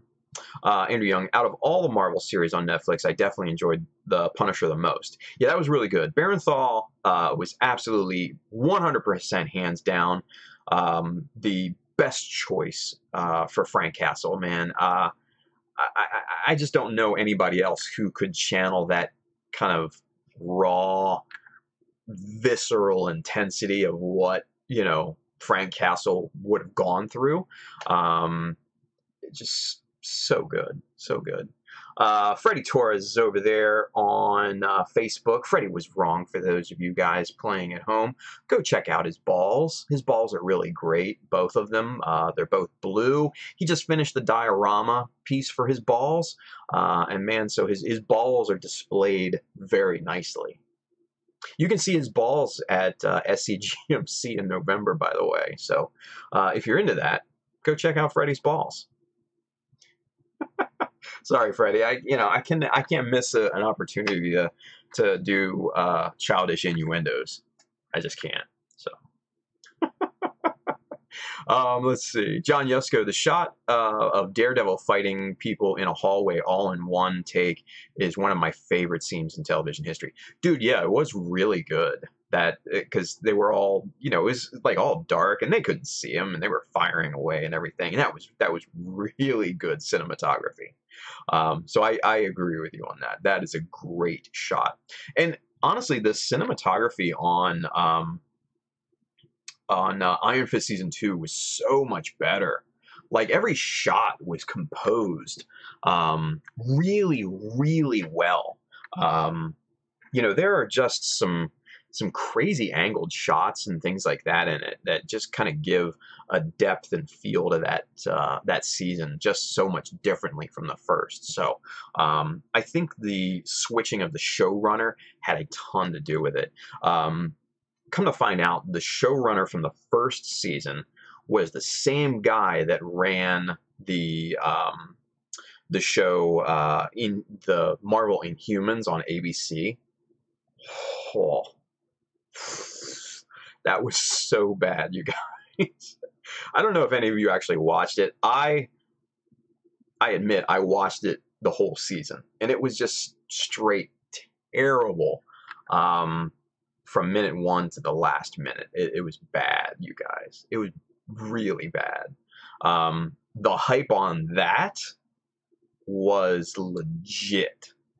The bad hype on Iron Fist season 1, 50% legit. Let's put it that way. Let's see. A. Shield says, I think the new Voltron did what the last season of Samurai Jack did. It grew up along with us. Yeah, kinda. Spider 2K2, the same studio for Avatar, The Last Airbender, was the same as for Voltron. I did not know that. So, okay, so that's kind of why then it has that same kind of feel, that look as well. Man, just 2 thumbs up from me, man. Freddie over there on Facebook, he says, He says, haha, his balls will be there at SCGMC. He also says, let's pretend Inhumans never happened. Yeah, not to mention, they only had 3 weeks to rehearse fight scenes. Ugh. Yeah, and they lost, I think they lost like 9/10 of their original budget, something like that. It was terrible. Like, for those of you that don't know, the Inhumans was supposed to be a tentpole summer movie blockbuster. That's what Marvel had slated it for first. And they were talking about Vin Diesel playing Black Bolt, and getting some heavy hitters and just crazy amounts of CGI, especially like for Medusa's hair, and you know, the other different players, Gorgon, his feet, the Lockjaw, the dog, the transports and everything.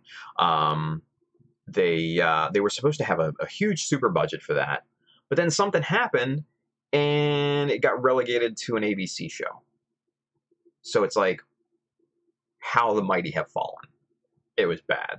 So I guess they just kind of wiped their butts with it. And they just said, chalk this one up for a loss. Let's see. A. Schultz, Daredevil Season 3 was supposed to be out a few days ago. Was it? I haven't heard anything about that. Because they just released Iron Fist a few days ago. I don't think Daredevil Season 3 is supposed to be out, or at least until the end of this year, maybe next year. I haven't heard anything about it. So, interesting.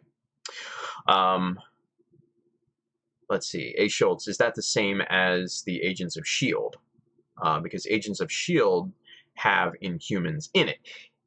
Yes and no. So the Inhumans on Agents of S.H.I.E.L.D. are somewhat different from the Inhumans series. So the Inhumans in the series, the Inhumans series, were basically a tribe of Inhumans from centuries ago that went to live on the moon in secret.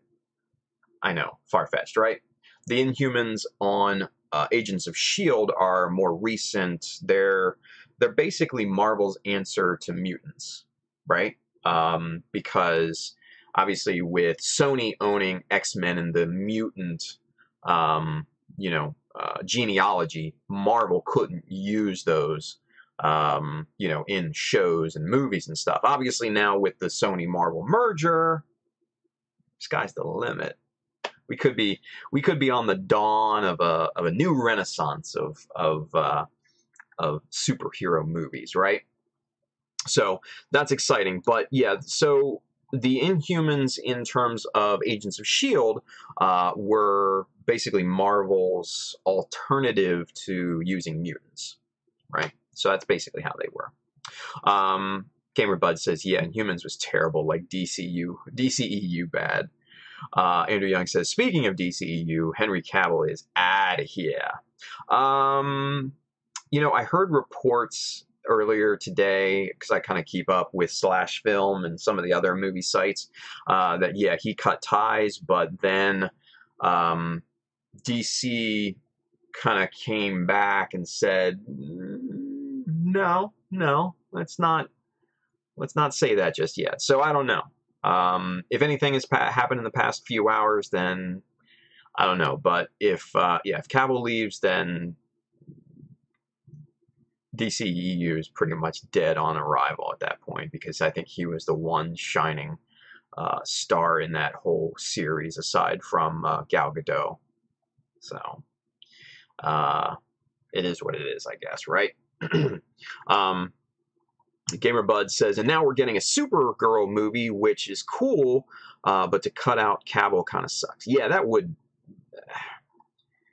Man, DC just doesn't know how to swing their live actions.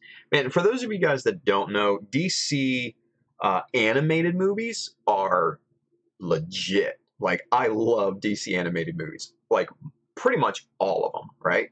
Really good tone, great storytelling. They bring in like B-list characters and stuff and make them look badass. So I really, really dig the DC animated movies. The Marvel animated movies, they don't do too many anymore, but the ones that they did do were like, so it's kind of like a reversal of roles for DC and Marvel. Marvel gets the live action good, but they take a shit on the animation, but it's the other way around, I guess, with DC. So maybe DC just needs to know their role, right? I don't know. Andrew Young says DCEU is probably going to get another reboot. You know, that wouldn't actually surprise me. Ben Affleck is out too. You know, I don't think that's official. There are rumors and things like that, but I haven't seen anything official. So, Freddie Torres, Inhuman Royal Family, not in S.H.I.E.L.D. They didn't let them use them because of the movie. Yeah. Marvel pushed Inhumans hard, not a big enough fan base, though. Yeah, plus it just sucked. It was I think it was a victim of its own hype, you know? Kind of sucks, but it is what it is. Oh, John Rusco, thank you. Fox owns Mutants. So it wasn't the Sony Marvel merger, it was the Fox Marvel merger. Or Fox Disney, I guess. So, yeah, my bad. I misspoke on that. Sorry about that. Sony owns Spider-Man and stuff. Can't keep a studio straight. But Freddie Torres says, Into the Spider-Verse looks hopeful enough, though. You know, I have to agree with you. That does look interesting. I'm not gonna hold too much judgment just yet, but it looks interesting. Let's put it that way. H. Schultz says, I mean, Cavill, I like some of the DC live actions. Aquaman looks good, and Batman vs. Superman, Wonder Woman was good. Yeah, I've liked all of them kind of in their own way, you know? I haven't had a real problem with any of them thus far. They've been fun movies. They haven't set the world on fire. They weren't like, oh my God, I've got to see this, like, you know, like Infinity War or something like that. They weren't anywhere near that level. But I think on their own merits, they were pretty decent action flicks, you know? Let's see. Andrew Young says, I think DCEU has died. Not a lot of people enjoy it. Yeah. Deadpool was great, Andrew Young says. Yeah, Deadpool was great. They're not getting rid of Deadpool. I'm going to tell you that right now. Pat DeRosso's with us. They say, I wouldn't be surprised to see Disney looking right now at DCEU and looking at the opportunity. Who knows? Yeah, you know, I don't think they would mix the houses. And I don't know, and with Disney just buying Fox, they don't have the cash for it. I really don't think. I don't think they're going to make a move on DC.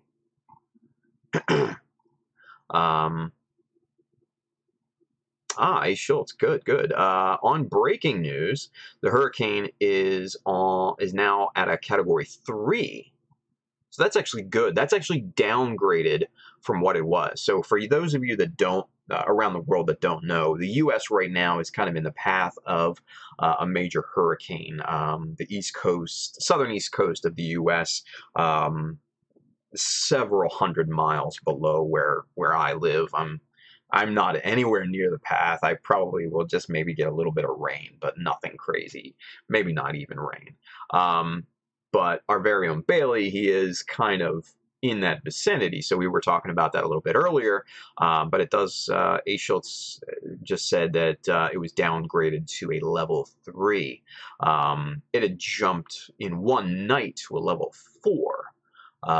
And they were predicting that it might even reach a Category 5, which is like the strongest hurricane level that there is for the Atlantic hurricanes. And so that's good to know. If they downgraded it, that's good. That's a positive at this point. So Rare's Wrath, I think it was Fox who used to own the rights for the X-Men series and Fantastic Four lore. Sony has the whole Spider-Man universe. Yeah, right. Exactly. Bailey says, be right back, but Captain Marvel, y'all. Yeah, dude, I want to see Captain Marvel, man. It looks awesome. So far, just the screenshots and, the different stills and things that we've seen, I think it looks legit. A Schultz, but again, I like some DC live actions too. Yeah, I like them. The DC TV shows are decent-ish. Andrew Young says Flash sucks, but Green Arrow was all right. I like the Flash. I actually like all of them. Black Lightning was really good.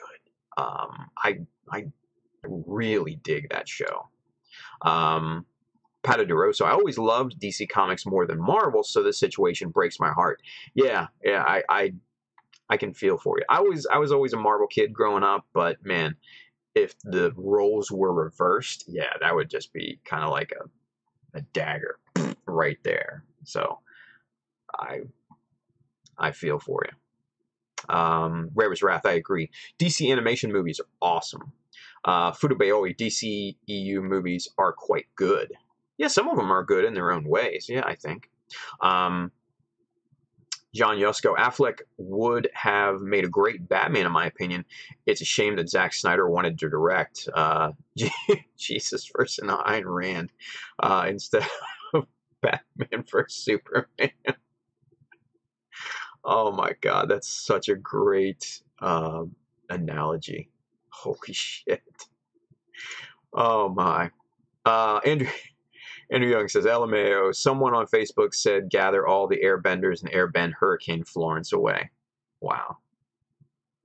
Too much. Disney stinks. They ruined Star Wars. You know what? That's a good topic of discussion, because I just watched the Solo movie last night, and I don't care what anybody says, man, but I had a fun time watching that movie. I'm not a hardcore Star Wars fan. I'll be the first one to admit it. I dig Star Wars. I dig Star Trek. I'll watch the movies. I grew up watching The Next Generation. That was like one of my favorite TV series growing up as a kid. But I wouldn't necessarily say I'm like one of those hardcore fans. I never went to conventions for it or any of that shit. I had the little figures growing up when I was a kid and everything, but aside from that, it's just like, whatever. But I really liked the Solo movie. I thought it was fun. I thought all the characters involved were, interesting. And I liked how they weren't afraid to kill the characters. Like I was like, man, the one chick at the beginning, I forget her name, but she had the fro and she was like Woody Harrelson's partner. Man, she bit it like first act. I was just like, they killed her off? Like, come on, man. And she's a great actress too. I forget, I can't remember her name off the top of my head, but man, she's been in some big deal movies, and I think she's even been either won Academy Awards or at least at very least been nominated for Academy Awards. And man, I was just like, you got to be kidding me! Just to axe her off right in the first act, like, come on, what is this, Game of Thrones, right? So yeah, I thought it was cool. A Schultz, can we talk about Netflix The Tick? Do you mean Amazon Prime, the Tick, the live action Tick? Because I thought that was shit.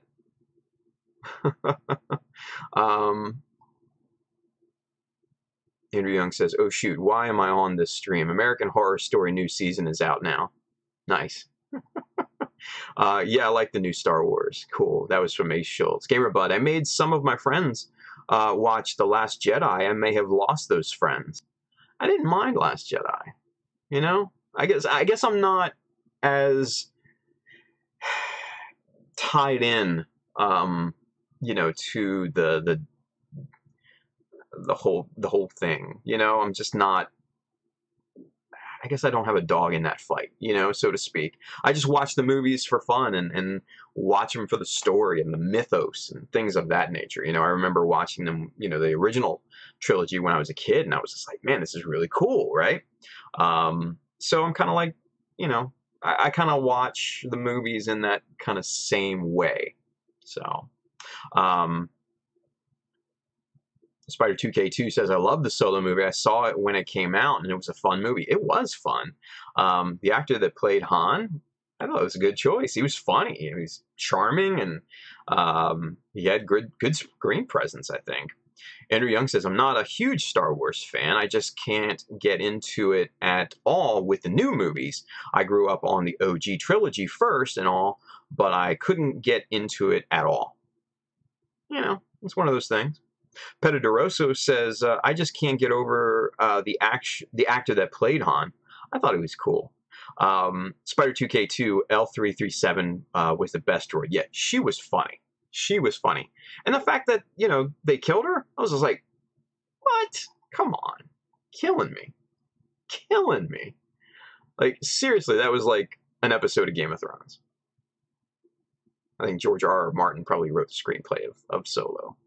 Gamerbud, there are aspects about the new Star Wars movies I like, but overall story I don't care for. I stick to my extended universe Legends books. Yeah, and I think that's probably where some of the animosity comes, because even though I never read the books, I've heard from people that did that they were beloved. They were great storytelling, engaging characters, you know, etc., etc. When Disney bought out Lucasfilms and said they weren't canon anymore, that I think that probably pissed off a bunch of people. So I get it. I get it. I would probably be pissed off too if I had investment in that. But I just kind of look at it as cool movies, you know. Drummer Dude says, honestly, most movies coming out of Hollywood nowadays are crap, mostly just soft reboots and remakes. It's brand recognition, and they know people will pay to go see the movies. Yeah, there's a lot of truth to that.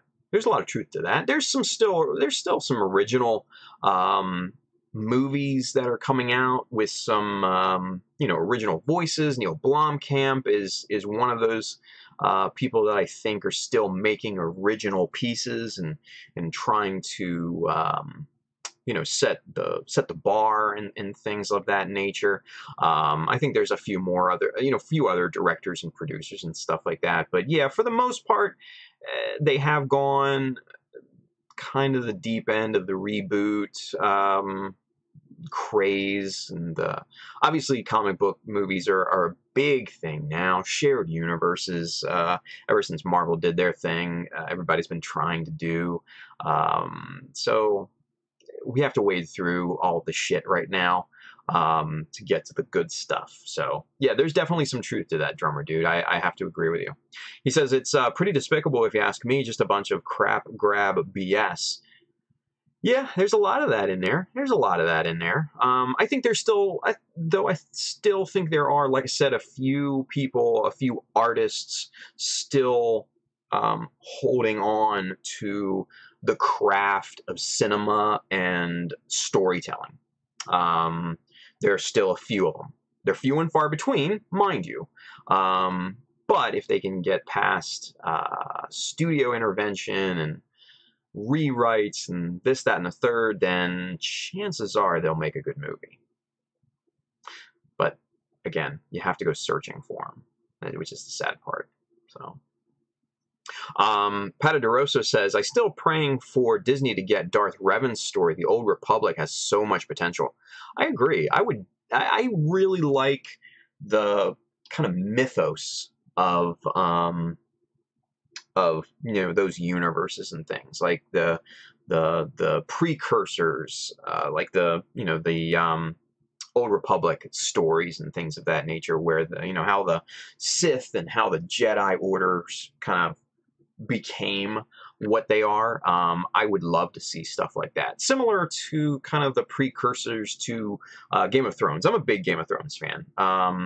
I have, obviously I'm up to date on the HBO series. Can't wait till season 8 next year. I have gone through all of the audiobooks while obviously working on models and everything. Man, they're just so good. I can't wait for those. But, there's there's still good stuff going on, I think, you guys. There's still some good stuff. And the precursor to, Game of Thrones, I would really love to see that. Hopefully HBO, that's one of their spin-offs that they've been talking about. But who knows, right? Drummer Dude says, no hate, just how I personally feel. Absolutely. Yeah, everybody has their own opinions. And we can respect that. We can respect that, absolutely. Rara's Wrath, Castle Rock, everyone. Yes, love Castle Rock. Castle Rock, for those of you guys that don't know, it's a Hulu original series. It's from Stephen King, and basically is like an original work from Stephen King. And man, it just has so much to dig through, so many layers and so many bits and pieces to put the story together. Man, it's awesome. It's awesome. So let's check in with Facebook real quick. Freddie Torres says Stargate for life. Nice. Kira, yeah, the only thing I like in Star Wars is the battle scenes of the spaceships. Yeah, I dig it. I dig it. Angel De La Cruz was with us, one of those Gundam guys. Preach, Tim, I'm in the same boat as you. All the new Star Wars were entertaining for me. I think it's just kind of, it's how you go into it, really. If you have connections to kind of the extended universe, the books and things like that, I can totally understand where you might be chaffed at the new stories and things like that. I totally respect that, and I would totally understand that. I'd probably be the same way, to be honest with you. But for those of us that aren't as invested in it, obviously, we kind of look at it from a different perspective. Andrew Young says, Disney's learning from Bandai, LOL marketing. Get out of here, Andrew. Don't you have to go to bed? Don't you have school tomorrow or test or something? Gamerbud, the way people go after actors, actresses in movies for the way they had to play their characters is dumb. No reason for that hate, period. I agree. John Yusko, how about that legendary Gundam film, though? Good. Yeah, good topic of conversation. I'm going to wait until we know more. They've got a decent movie studio working with Sunrise at this point. They've got a legit chance of making this thing right, but we don't know anything about the movie other than the producer and obviously Legendary's involvement. So until we get a director, maybe some cast members, maybe an outline of the story, there's not really too much to go on. Unfortunately, I wish we had more information at this point, but it's just not there yet. So it's still in development. So and it'll be a few more years until we probably get more, Drummer Dude says, there are diamonds in the rough. I agree with you, Tim. Sorry for not trying to bring the negativity. Dude, no, definitely not. Definitely not. Not even close. Not even close, brother. Not even close. Don't even worry about it. Freddie Torres over there on Facebook says, going to be a while before we hear anything about the Gundam movie. Yeah, I agree. Cross his fingers for a Gundam Wing movie. Really? Gundam Wing? I don't know about that. I don't know if that would go over good with here in the U.S. Especially with kids blowing themselves up and sacrificing themselves and all that. I don't know if that would play out very well with American audiences. It would be interesting, though. A. Schultz says, Darth Revan's story is ruined from the MMO. Never played, don't know. Andrew Young, nah, man, Rick and Morty is the best show ever. Better than any Gundam show. Anyway. Bailey says, love the old Knights of the Old Republic RPGs. Ryan Remington is with us over there on YouTube. I don't see anything Old Republic getting made. Too much from the EU would have to be brought back. You're probably right. Could always hope, though, right? Maybe we get a young Yoda movie or something. I don't know. It would be neat. Gamer Bud, yes, the Knights of the Old Republic games are awesome. Carlo Castro is with us over on YouTube. He says, is it worth to get the DC stream service? I don't know. Right now, right now, I'm not 100% sure if I would take the chance. I like the idea of the live action series that they're making. I like the direction that they're going. I like that it's kind of especially Titans with the language and everything. It seems like an R, maybe hard R. There's going to be, from what we've heard, violence, some pretty good amount of violence in it, in the fight scenes and things. So I like the direction that they're taking. But direction and quality are two different things, So hard to say. Hard to say right now. I'm staying away from it at this point in time. And I'll wait for initial reactions before I jump into another streaming service. So those are my 2 cents. Let's see. John Yusko, if you like Game of Thrones, I'd recommend Way of the Kings by Brandon Sanderson. I think I might have those. Because I listen to a lot of audiobooks. Because that name, Brandon Sanderson, sounds very, very familiar. I think I've listened to those. I'll have to go back and see. Gamer Bud, I'm on episode 4 of Castle Rock. Loving it so far. Dude, wait until you get to the end. Oh boy. Gamer Bud, I hated how fans attacked actors over that. Same with Leslie Jones for Ghostbusters remake. It was not needed. Yeah, there are stupid people in every walk of life that we live. Actors are not their characters and vice versa, right? I don't get it. Fucking idiots is what I think. Those people are, but hey. H. Schultz, I grew up on Star Wars and Trek. I know the lore behind Star Wars, and I still don't understand the hate on the new one. Yeah. Andrew Young's because Star Wars hardcore fans are toxic. I don't think necessarily they're toxic. I think there are some that are very passionate, right? I'm very passionate about Gunpla and about Gundam and things of that nature. And, there's some things that I like that Bandai does. There's some things that I don't like that Bandai does. I'm passionate about it. But I try not to go overboard. Some people go way overboard, right? But I have opinions, So, let's see. Pato DeRosso says, one of the main reasons why the movie is going forward was the appearance in Ready Player One. Absolutely, hands down. That was 100% legit. That scene was great. Freddie Torres says, have you watched The Expanse? Best space drama since Battlestar. Yes, I love The Expanse. I'm all caught up. It's amazing, you guys. If you have not watched it, it will grip you by your blue balls, or Freddy's blue balls, and it will not let go. It is one of the more realistic space operas, if you will, and man, just so good. Sci-Fi is just shitting the bed with letting that series go. So thank you to Jeff Bezos for liking that show and picking that up on Amazon. Hopefully we will see season 4 very sooner, much sooner than rather than later. So Bezos, if you're listening, give us The Expanse, buddy. Andrew Young, imagine all the toxic people in Gunpla Facebook groups, amplify that 100,000, and that's Star Wars. Maybe.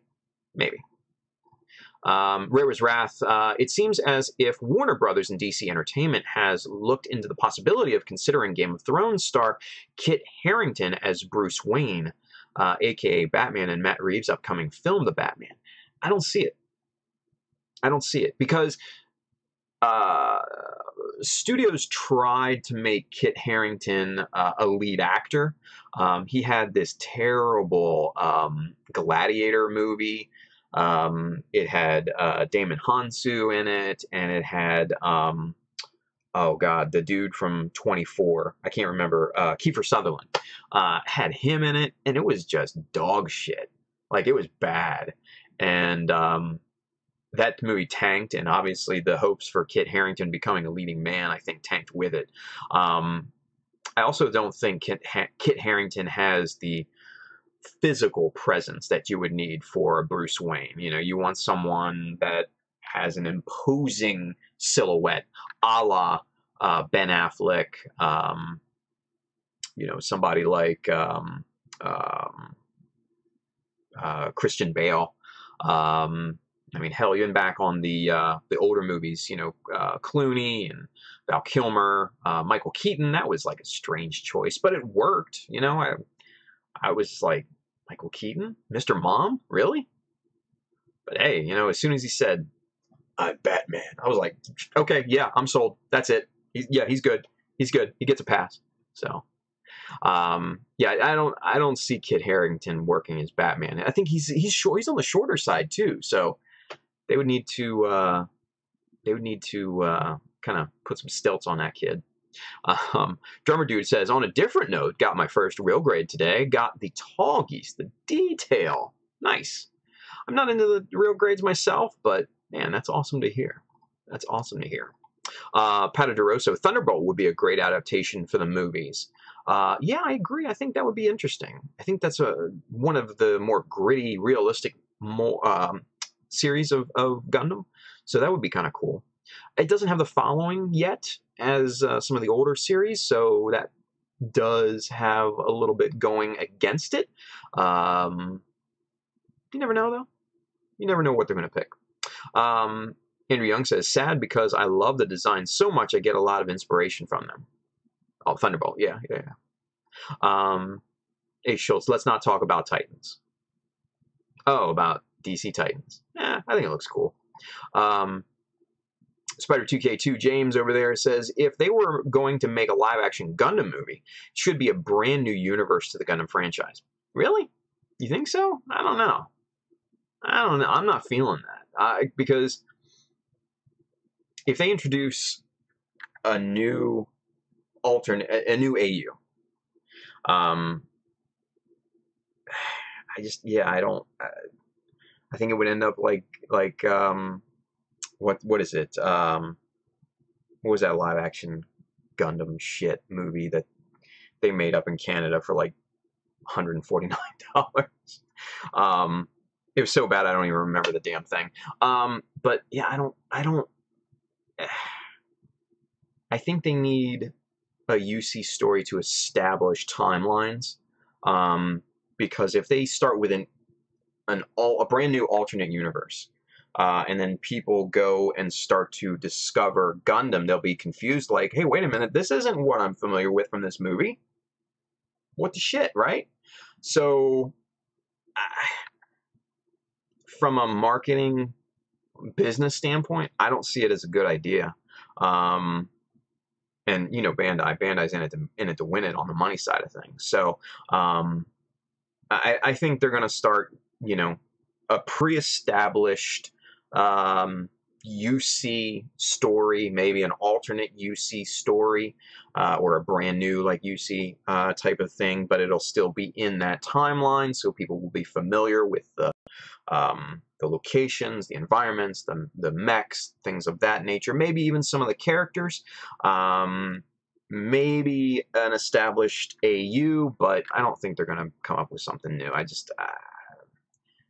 wouldn't sit right. I just don't think that's a smart move, to be honest. So that's just me, though. What do I know? GamerBud, when they release the Swamp Thing series on DC streaming service, I'll be getting that for sure. Nostalgic for the 90s Swamp Thing TV universe. Yeah, the Swamp Thing is actually going to be a practical guy in a suit. No CGI. That'll be interesting, right? John Yusko, Sanderson also finished Wheel of Time and wrote Mistborn. Yeah, both of those sound familiar to me. I think I might have listened to those or something. So, I'll have to check. I have to check my archive of audiobooks. Gamerbud says, yeah, I'm big on audiobooks. James Marsters, Spike and Buffy reads one of my favorite book series, The Dresden Files. Right now I'm listening to the Witcher book series. Pretty good so far. Very cool. Very cool. Everybody's saying The Expanse is good. Got to finish The Expanse. Think I've only seen the first 2 episodes. Oh, dude, you're so missing some good TV. Spider2K2 says, can't wait for the next season of The Orville. Seth MacFarlane did a great job on the series, especially the sci-fi actor cameos in it. I haven't seen it. Let's see. Tall Geese is pretty good. Awesome. Let's see. G-Savior. Thank you, guys. That was the shit show that I couldn't remember. Bailey says, narrative is looking good, though. It's looking interesting. I will admit that, yes. A Schultz says, Thruster backpack building gets kind of annoying. Oh, I guess from... Oh, okay, never mind. Andrew Young says, narrative is ... interesting in a way. I don't like the narrative Gundam, but I'm getting it for that mobile armor bash fodder. Yeah, and that's what I would probably get it for, too. And we have to expect that the fucking camera will focus. Jesus. But we have to expect that the narrative Gundam will evolve into something else, right? When we first saw the Exia, we were like, ooh, the Exia. But then it became the 00 and the 00 Riser and the 007 swords and the 00 blender and fucking kitchen set and whatever else it became, right? So I think we can fully expect the narrative Gundam to evolve into something else. So let's put it that way. Bailey says, I'm looking forward to the movie. The Gundam I don't care for so far, but the Stein high grade. Yeah. And I like to see the Stein in animation too, you know. A. Schultz says, right, that's a good one for the Seth MacFarlane. It has Doug Jones in it. Okay, cool. So going back to the Orville deal. So that's interesting. Let's see. A. Schultz has a lot of Star Trek cast and producers in it. Interesting. Andrew Young, 00 Kitchen said that. Hello, that made my night. Yeah. Hey, you know, the fucking Exia evolved into 100 different things so far. So, Freddy Torres is now with us over on YouTube. He's in both places. Isn't narrative a precursor to the new Gundam? I thought it was. Who knows? I guess we're going to have to wait and see, right? Andrew Young says, because P Bandai USA only gives us trash. Yeah, right? Jesus. That website is a joke. So, it is what it is, right? What are you going to do? So, oh my. Anyway, guys, it's 12:11. Yeah. We've been talking for the past, 30, 40 minutes? Not bad, though. That was fun. I like that. I like doing that sometimes with you guys, you know, just sitting here talking and kind of shooting the shit. Andrew Young, $60 Zaku t-shirt on the USA P Bandai site. Yeah. Just, man. Bailey says, who knows? Looks like a raw Psycho frame. Yeah, right?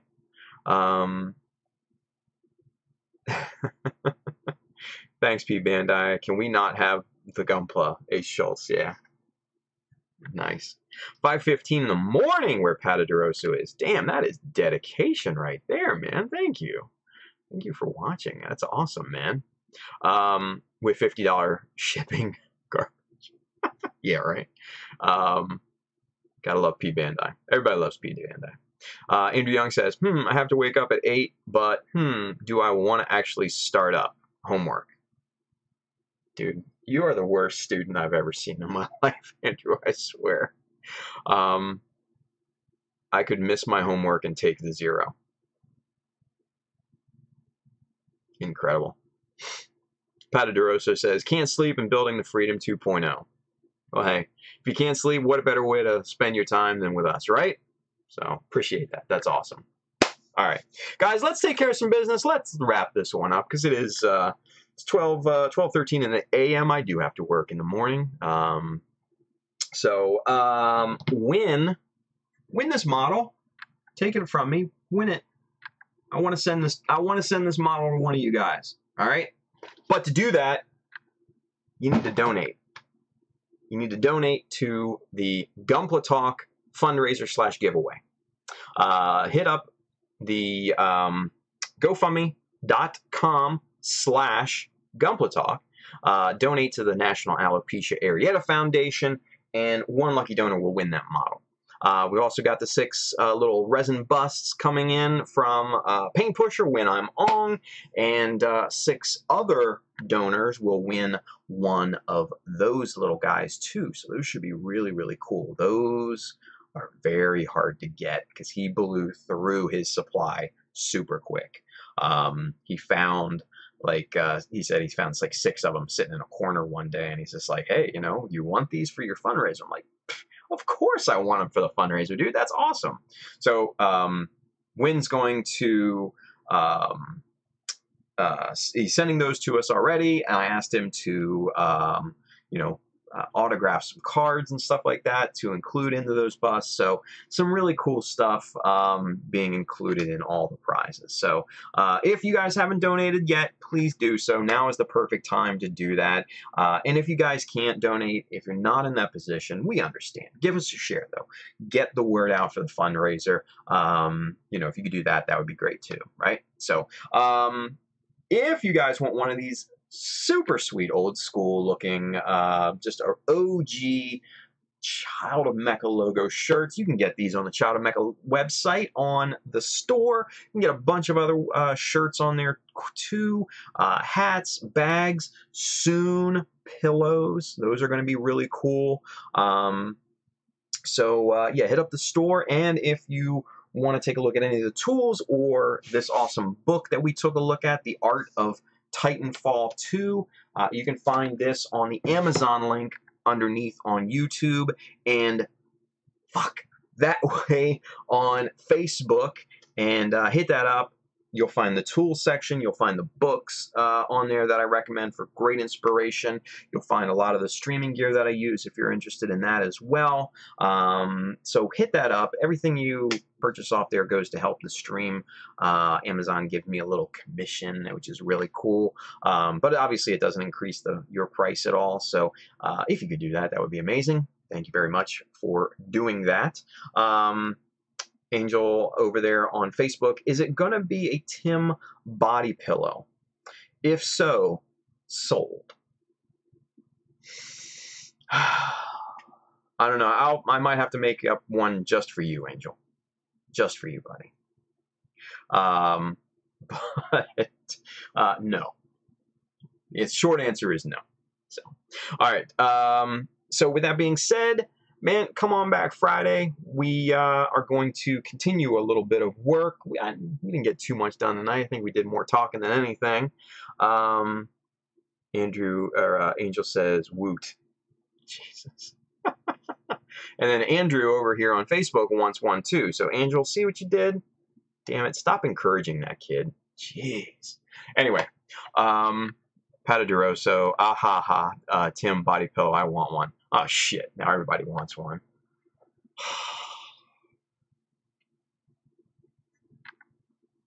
What am I going to do with you guys? Terrible. Just terrible. All right, guys, come on back Friday.